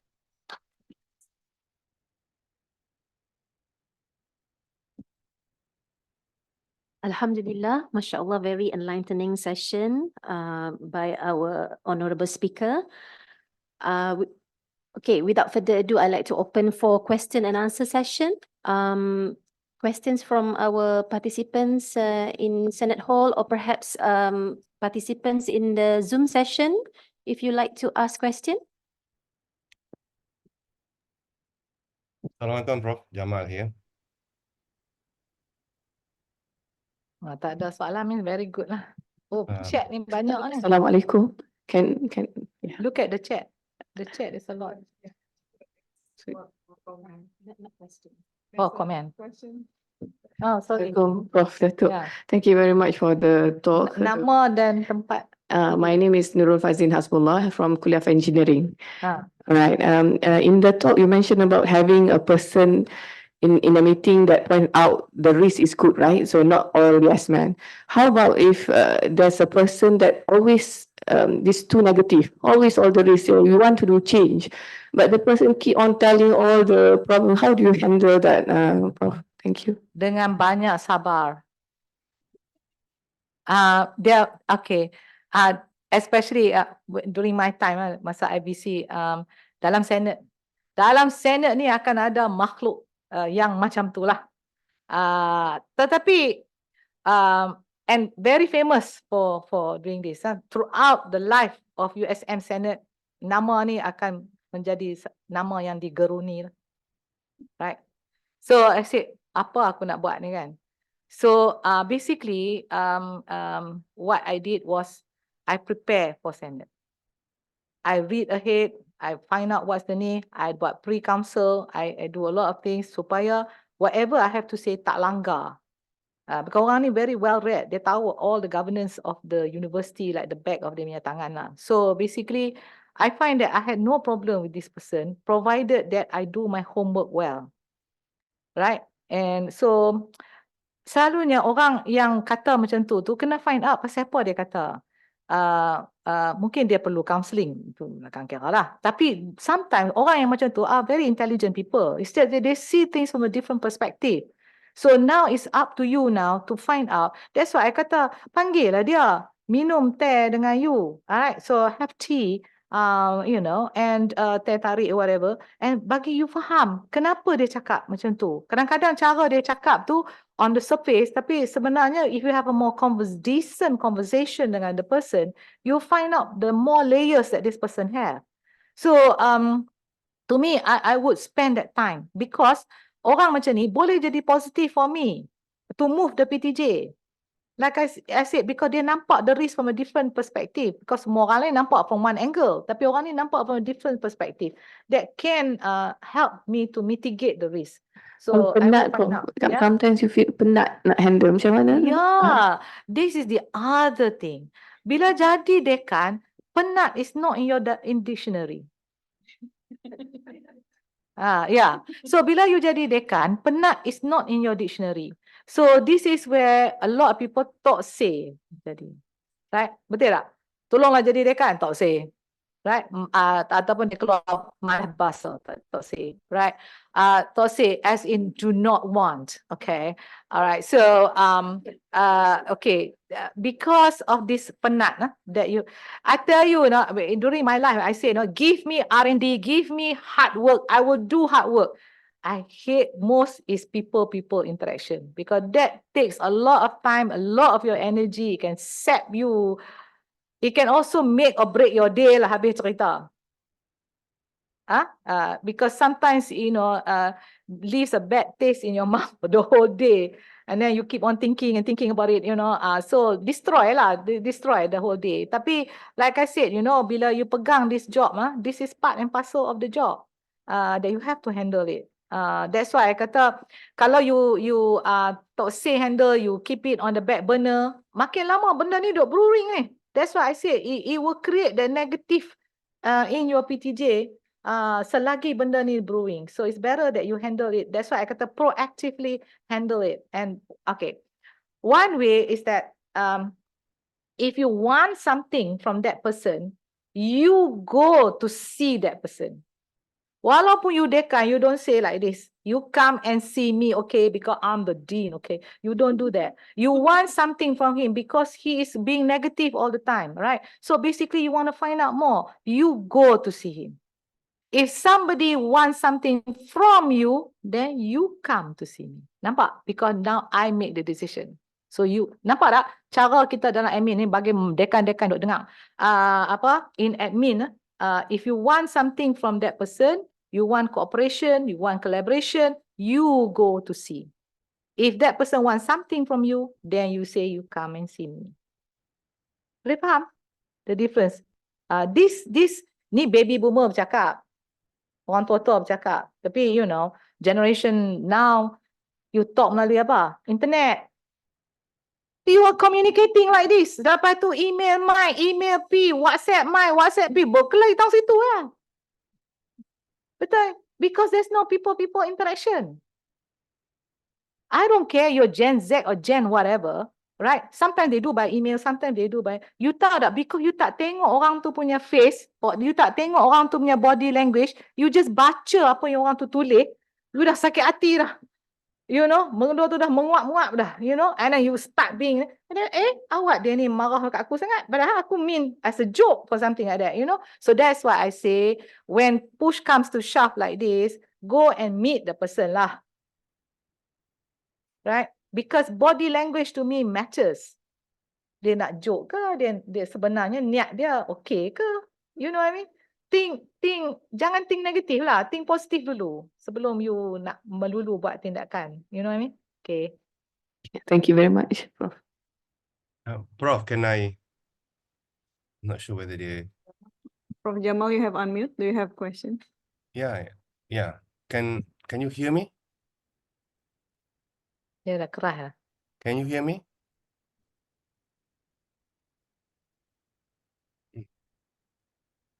Okay, I think I have to make a disclaimer. A lot of things that was shared today may be relevant to some offices or some PTJ or some kuliah or some whatever it is. Just to make it clear, I didn't brief Datuk on any of the university case, right? No. Okay, so just to be clear, because I'm worried if it's why Datuk knows about it, no briefing whatsoever. whatever highlighted today, that's It's my experience. that's the experience. Okay, thank you. But my experience may be similar to IIUM experience as well, you know. So I've had 30 years or more, 38 years of experience. So yeah. I must be explaining so well, nobody wants to ask me any question. Senate Hall cannot hear. Ahmad Faizal kata we cannot hear. No, What? yeah. Anyone online, can you hear us? Online we can hear you, but you cannot hear us. Okay. Oh, okay. Oh, can you type in the chat? Can we also have ITD to help on the audio? Okay, mungkin kena. Prof. General, I can. Can Sorry, can I say something? Yeah, sila. My name is Shariza. I'm from Kuliah Ekonomi. But I like to highlight that, thank you, Prof, for the talk. Actually, I'm also in charge of risk management at the university. And for everybody know that at each kuliah, they have their own risk management committee, which is handled by the dean as the chair, or director or head as the chair. So whatever conflicts within the kuliah will be taken care within the kuliah lah. So each at operational basis, things will be discussed at kuliah matter. What I like to highlight is that the top risks that you have highlighted here, yang 2023 tu, started with the data security, enrollment, recruitment, operational pressure, student mental health. Among those is actually also what we have gathered as among the top risks of the university, which includes social risk, that is on mental health, right? Mental health, social ills lah, social ills, mental health, which is emerging, not like before, right? Dulu kita tak ada student yang cepat koyak. Sekarang ni it's like sikit pun dah tak boleh, okay? And we also have data security. And we have discussed this yesterday with ITD, Madam NJ, but our very critical is that financial. So they have done to their best in maintaining cyber risk, but a lot can be done if we have financial support, but which is we don't lah, right? And they are doing their best for data security lah, because data leaks can, and we have like current cyber attack from attack activists that attacks on Muslim countries that are pro-Palestine. So we are also among those that pro-Palestine. So we are also endangered to that. So other things as well is like you said, inclusivity. Right, there is also a social risk, but as you said, we do not condone to LGBT lah. Kita tak layan lah. Cuma inclusivity ni means on disabilities like that, and others more or less to what we have captured as risk of the university. So more or less tak adalah lah. Yeah. So yang tu World Economic Forum punya. Yeah. So it jive lah with what the current scenario. So what basically it's not unique to kita. It's worldwide. Yes, Right, it's worldwide. it is. So itu sajalah, Prof. Thank you. Okay, I'm glad that it concurs. I mean, Jamal was saying too long, Prof. Apa dia tu? I'm not sure. I'm reading. Some administrative suggestion is good, like moving of staff within the kuliah, but we need flexibility and efficiency at MSD. So, siapa wakil MSD ni? Tak ada. Ada orang MSD listening ke? Prof. Jamal, do you want to direct me the questions? I have the speaker. Yeah, your voice can be on speaker. Oh, okay. Boleh ke? Ya, dengar. Wow. Right, so I don't. Okay, tak apa Jamal, you boleh cakap. Okay, Prof. So basically, first I think whenever I just want to tell to everyone, whenever Prof Asma mentioned Dean, it also meant for all the others, staff, future leaders. Ya, betul. Because I feel the burden, Prof, every time you mention Dean, because I'm Jamaluddin. Okay. No, bro. Actually, I think you have made a lot of suggestions. Among others are about administrative suggestion, flexibility, and movement of staff. I myself, my wife, in one of the department, and you are very right that when I'm a dean, she cannot get. I cannot give Yeah. many entitlement or to her. I try my best, but those are very tough for me as the dean. So if we are able to do some flexibility in terms of movement of staff, that would be great. Definitely very great. That's number one. Number two, the childcare. I think that is very good. In fact, when people ask me in the news with regard to retainment of pakar in workforce, not only for UIA but for the whole country, my point is about childcare, because most of the young pakar are basically, example is just my kuliah lah, young pakar, they are developing their family. So they need strong support. If they are already very busy in the clinic, and then now we are asking about academic requirement and achievements, and then they have to go back and look their family. So they will struggle to achieve all those things. So I believe the childcare is very important. Something that I think for Kuantan, we can discuss about this is Prof Hafiz, inshallah, see what can do. It's not easy because to provide 24 hours, because you know, the nurses, the support staff, they work 24 hours for on call. So they need people, some sort of support. It is not easy. Asma, I think, doing something about that, but we are hoping that we can solve that. I think also at holding level, you know about that issue. So for me, that's critical for a work-life balance for staff, and that can solve one important conflict of the staff. Thank you. Yeah. I take a note of that because I think Holdings is also listening to this conversation. That also is a new business venture for Holdings to look into as well, because the needs, especially ke yang staff on call dan sebagainya, if they happen to be mothers, or masa kita COVID, the nurses cannot leave the hospital langsung. Somebody has to take care of their children at home. So there's a lot of these things that need to be looked into lah. Kadang-kadang I kata kan, it's not about just the money, it's also the caring part. Can you provide the kind of caring that is needed to make the staff happy? Because if the staff is happy, pursuit of happiness index is there.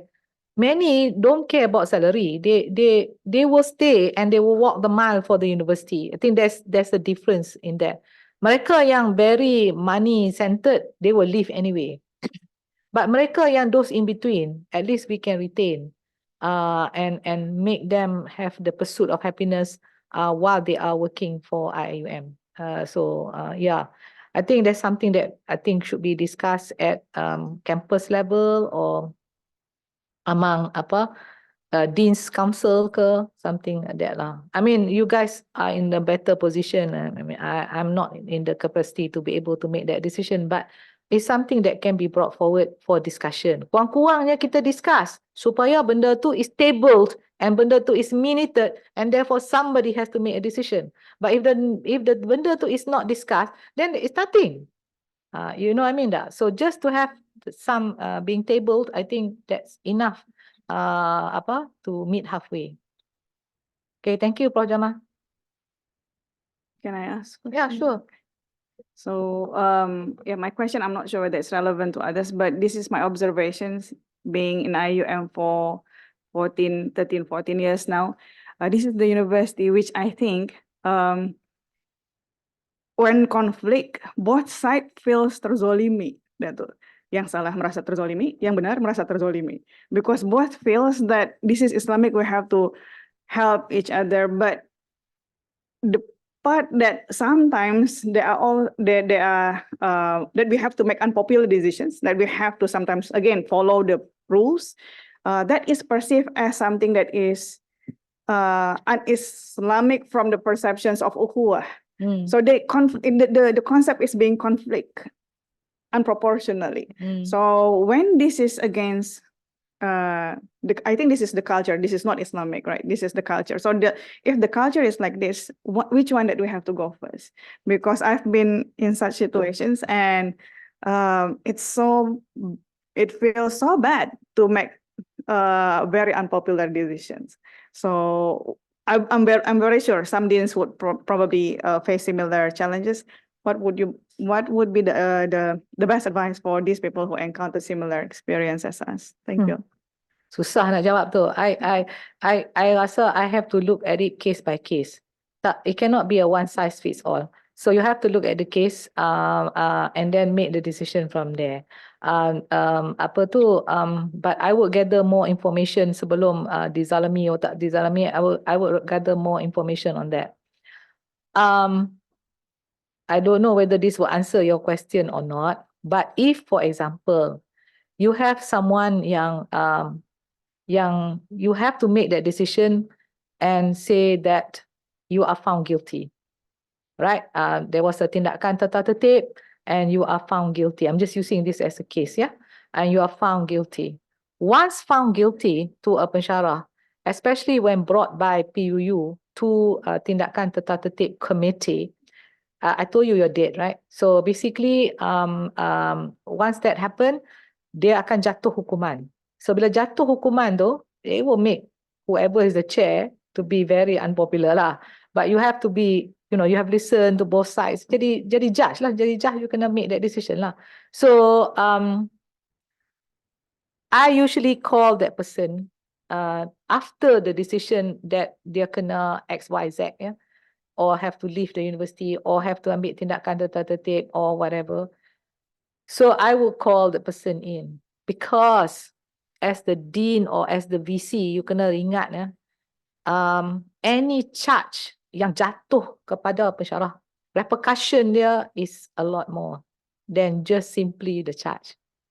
So it will affect kenaikan pangkat, it will affect pension, it will affect, macam you all tak payah pension, no problem lah. But it will affect kenaikan pangkat. But for us, yang dekat USM, for example, ada kenaikan pension ni.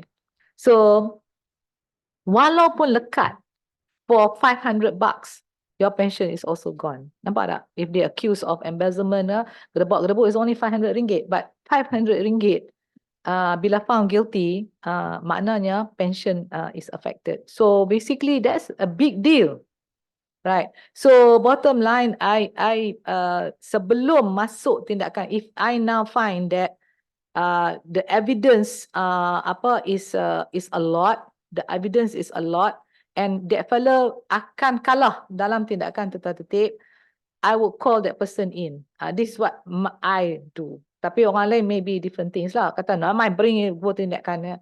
I bring the person in to see me and I say, these are the evidence against you. Only you and God knows whether you're guilty or not. But these are the evidence that we have against you. If I bawa case ni ke tindakan tata tertib, the chance is very high that you will be guilty lah.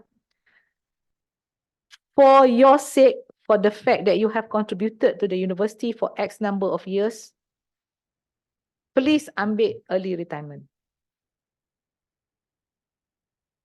You faham tak? I bagi leeway untuk orang tu ambil early retirement supaya sekarang ni terus tak jatuh all those things yang I cakap tadi. So pension dia boleh berlaku, his life is not ruined because he can find another job or she can find another job. You faham tak? If dia kena dengan apa yang I cakap ni, their reputation dia, because everybody bila you nak minta another job ke apa ke, mesti dia minta referral. Dia mesti nak find out what happened the case. Pasal apa hang leave awal sangat? This pasal apa hang leave awal sangat? Umur tak 60 lagi, dan 58 you dah leave dah. Pasal apa? So bila this pasal apa will also ruin you punya reputation lah. So bottom line sekarang ni, I kata daripada semua ni terbongkar lah apalah, pilih early retirement. Tak semua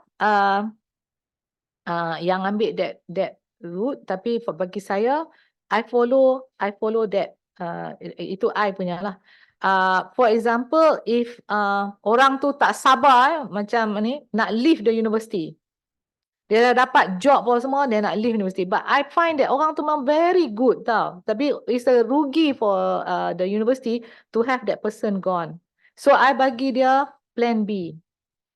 Ambil leave. I boleh bagi you macam sabbatical. Ya, macam dia nak kerja dengan company ke, dia nak pergi dekat hospital lain, dia nak bekerja kat hospital tu lah. Whatever.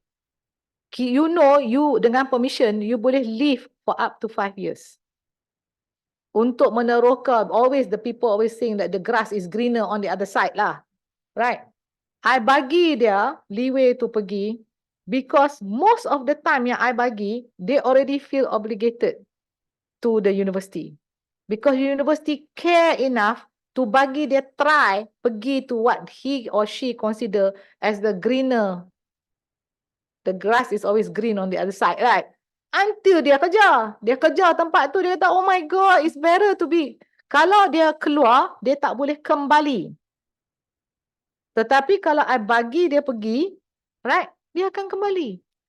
Most, I find that bila I buat macam tu, dia akan kembali because dia akan rasa silaturahim, dia akan rasa that at least this university care enough for him to try run the other side. InsyaAllah dia akan kembali. So bila dia compare the working situation there and the working situation in the university, they find that there is a difference. Right? But if for example, I bagi up to 5 tahun. Tapi of course lah, kita boleh bagi 3 years, kita boleh bagi 2 years, up to ni. But I know I have the power to give up to 5 years. The power of a Naib Chancellor boleh bagi you up to 5 years. Right? Setengah tu boleh extend sampai ke 7 years pun if I justify. Right? So but bottom line sekarang ni, you know you have up to 5 years. You boleh jadi CEO to the company. Right? Why? Because I boleh guna you punya warrant. What is the problem?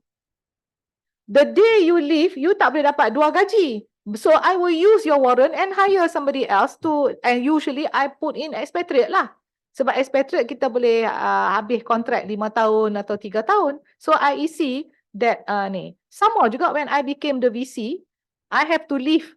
Right? I became the DG, I have to leave. So USM guna I punya post dengan warrant I untuk hire people so that the PTJ is not disturbed lah. There's always somebody to do the teaching and learning, to do the research, gedebak-gedebuk semua lah. Right? If kita ambil local pun boleh duduk tapi dia tak dapat permanent lah sebab I mungkin nak balik ni. So bottom line is on the 5th year, I will write to the person and say, okay, this is your 5 years already. Nak stay or nak leave. Masa tu you buatlah decision. If you leave, I will permanentkan the local that is holding my post provided the local is working very well lah. Macam tu lah. So kita ada banyak option sebenarnya. That's why kalau you faham governance, there's so much you can do to help the staff. What did I say? Rebus buku governance dan buka puasa ngayang dia. InsyaAllah. Yeah. A lot of leaders did not consider governance as very important. For me, you boleh untangle banyak benda dalam serabut yang wayar-wayar serabut tu, you boleh untangle banyak benda kalau your mind is crystal clear tentang governance. That's what I want to say lah. Bagi mereka yang muda macam, alah ini bukan KPI. Tidak. How about you want to do governance? Ini bukan KPI. But it is very important for those wannabe and potential leaders. But those, even though you bukan leader pun, you are always a leader because every lecturer satu hari akan menjadi profesor. And the professor is a leader. Right? We have a question from Dr. Hafiz Azmi, Zoom participant, sorry.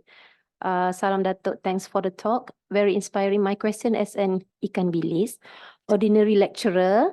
As young lecturers, we are afraid if we say something that is not favorable to top management of PTJ or uni, as we project it will affect many things such as promotion. As a result, we prefer to be silent and focus on our KPI rather than to contribute more. If to complain, we are afraid that we will be marked to be in one group, even we are very sincere to give comments. Could you please advise? Alah Hafiz, apalah tanya soalan macam ni. Okay, this is a common problem pada semua saya rasakan yang muda-muda, pensyarah muda. Kalau yang lelaki cakap demikian, yang perempuan lagi takut nak buka mulut because repercussion against perempuan is also very strong that you become unfavorable dan sebagainya lah lagi lah sebab lantang sangat budak perempuan tu bercakap, you know, things like that. So that is why bagi saya kita kena pilih dekan yang betul-betul human being lah kan. So bottom line yang tak adalah macam tu, yang generous, yang sudi dengar all opinion. That's why saya kata, what kind of leadership do we want post normal times? We want dekan yang transformative, dekan yang willing to listen, dekan yang willing to empower dan don't feel threatened dengan dia punya lose of power sekiranya dia bagi empowerment kepada orang. So dapatkan consensus decision dan sebagainya. So that is the kind of dean that we would want in post normal times. So it's very important for top management juga to pastikan ada dekan-dekan sedemikianlah dan perangai sedemikianlah dan karakter sedemikianlah untuk move the university better lah. So that, having said that, saya rasa tak tahu nak cerita lah kan, tapi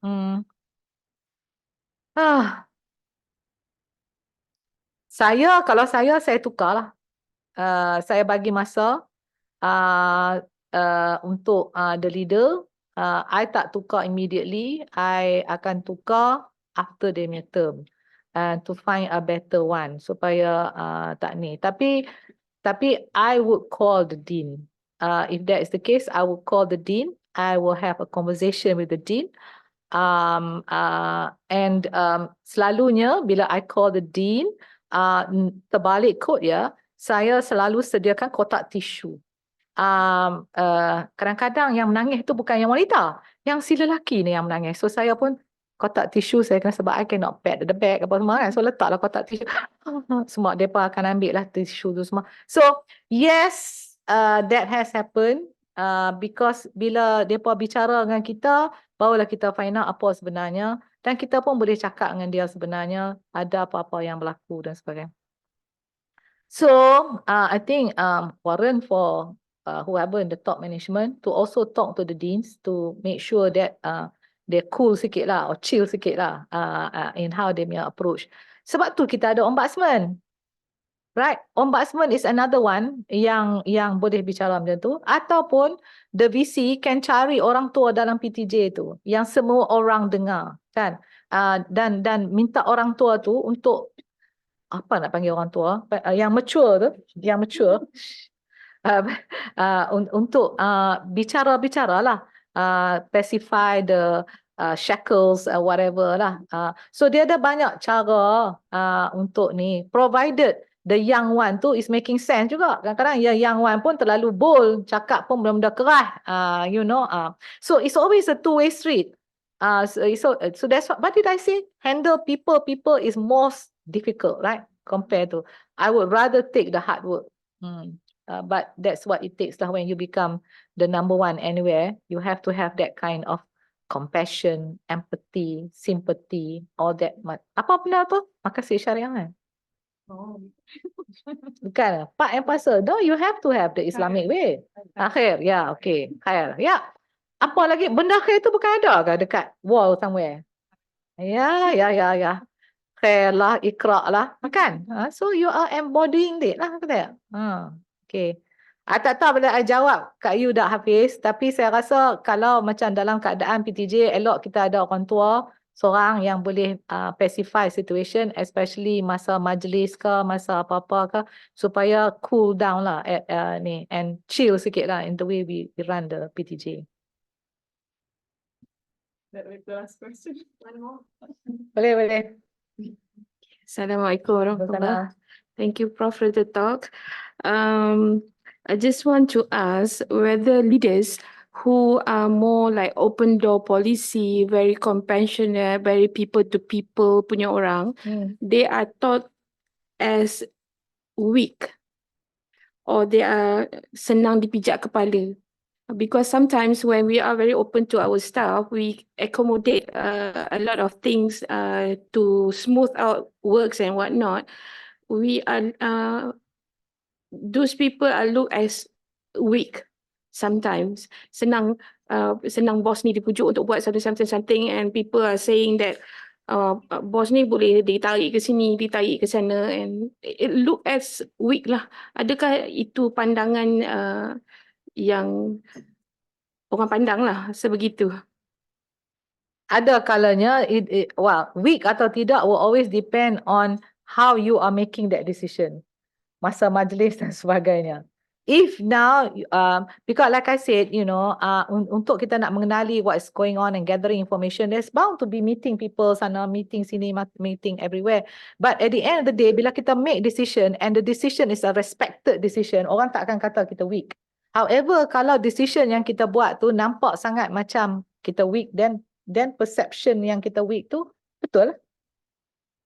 Right? So getting to know people, gathering information, I think is very important. But when you make decision, make sure you show that you are making a very professional approach in the decision that you make.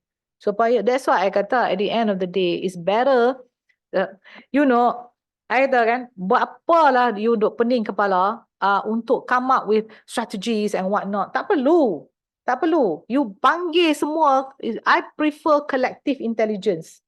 Semua dalam PTJ ni semua orang PhD belaka. Semua kan pandai-pandai belaka. You state the problem, ask them macam tadi kan, macam bargain, macam collaborative. Ask them now to provide the solution, which is the way to go forward for the PTJ. So kalau mereka dah bagi that decision and you agree dengan the way forward, that's it. Your job is done. Plus orang dalam PTJ pun rasa macam, the dean gave them the opportunity to share their thoughts and whatnot, so that there is a sense of belonging to that PTJ. There's nothing worse than you sit there in the PTJ and you don't contribute anything because you takut the fact you punya KPI lah, whatever. So then PTJ pun tak boleh move. So I personally kan, tak payah kerja banyak. You turun padang and you minta dia orang bagi ideas. Kadang-kadang I meet all the young ones and then I say, okay, give me your idea, and they give all sorts of ideas kan. And then you put it together lah. So I have a team that put things together supaya sekarang ni nampak seamlessness. That's what we call strategic communication. So the strategic team akan dengar all this input and then they put it together and that becomes strategy. Tapi sebelum Wahyu turun, adakan town hall dulu. It can be done at your PTJ or whatever. Adakan town hall supaya semua orang nampak agree or majority agree to agree. Janji majority agree to agree, benda tu boleh jalan dah. And you won't be seen as weak because you'll be seen as someone who now move forward a consensus decision and buy-in of the PTJ. Betul tak? It takes a little bit more time. Dictatorial is faster. My way or highway, habis cerita, right? Dictatorial is faster. But if you do empowerment, it lasts longer. And the PTJ will be a much better place to stay, plus a working environment yang conducive. Okay. Okay, we can have, all right. Yes. Ada please. lagi? Saya tak apa. Assalamualaikum. Thanks, Datuk, for very inspiring sharing and CPD for organizing this. I think this session is really important. I have no questions, but I think I would like to ask for wisdom. Tak tahu ada. So, inshallah, I think sometimes in the kuliah, we have conflict. Could you share your wisdom when this conflict should be brought to a higher stage, for example, to legal, or when we should just contain it within the kuliah? If you could share, thank you. I macam ni, kalau depend dosa besar ke dosa kecil. Kalau what did I say to all my PUU? You touch my students, you die. I guna ayat tu. Pensyarah patutnya protect the student.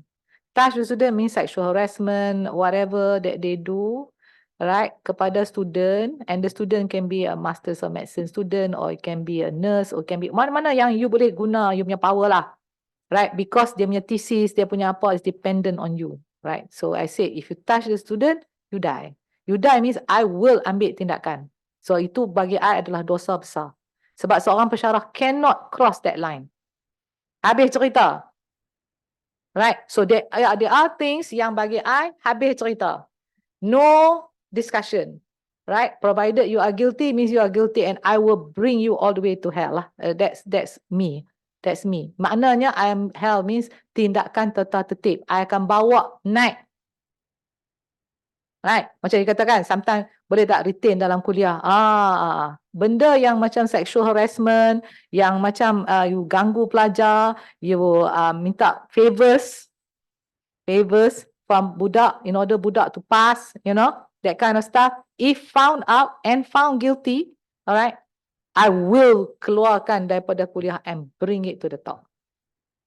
Okay, so to answer your first question, right? Kalau boleh, sebagai dekan, kalau boleh, kita tak maulah keluar daripada rumah kita. Sebab dia orang habis satu kampung akan tahu. Satu kampung means the whole IIUM will know lah that this case berlaku dalam under your watch. Under your watch it happened, right? So you don't want to do that lah. Tapi tak boleh juga sebab dia kena depend on what kind of dosa. Dosa kecil atau dosa besar atau dosa pertengahan. Kalau dosa besar macam I kata, you touch the student in whatever way, shape or form, you die. Sebab as far as I'm concerned, I tak ada tolerance on that aspect. Right? So but other smaller things, then boleh macam small petty, bukan apa-apa, tapi saja duk sakit hati pimai lah. Dia tak berkenan orang ni, apa saja orang tu buat semua dia tulis belaka, you know. Sebab apa? Benda ni berlaku bila nak ada pertukaran dekan. Wah, surat layang tebal. Betul tak?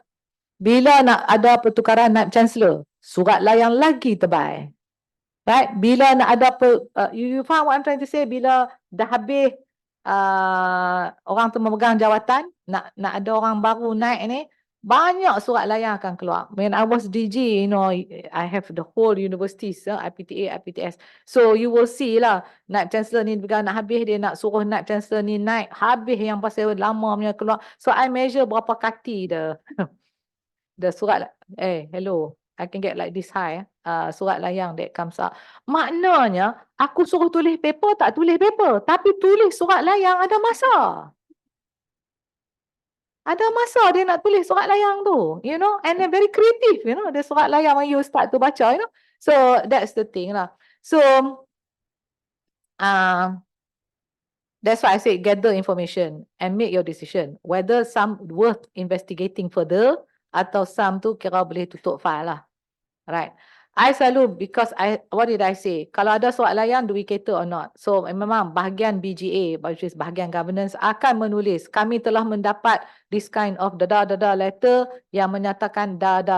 So what is your comment on this? Right. So we write to the university akan reply. This tiada berasas, rebut tiada berasas. So I akan tengok kalau keadaan tu memang saja pettiness, then kita tutup file. Maknanya kita tidak go further. Tetapi sekiranya ada benda-benda ni dan universiti dah investigate, universiti juga find ada benda-benda ni, maka dengan itu saya akan ambil tindakan further lah to do that. So hopefully that answers your question. Depends on the severity of the case. Yeah. Okay. All right. So we started slightly late just now, so we can have one last question from Dr. Izzat Sufyan, Kuliah of Pharmacy.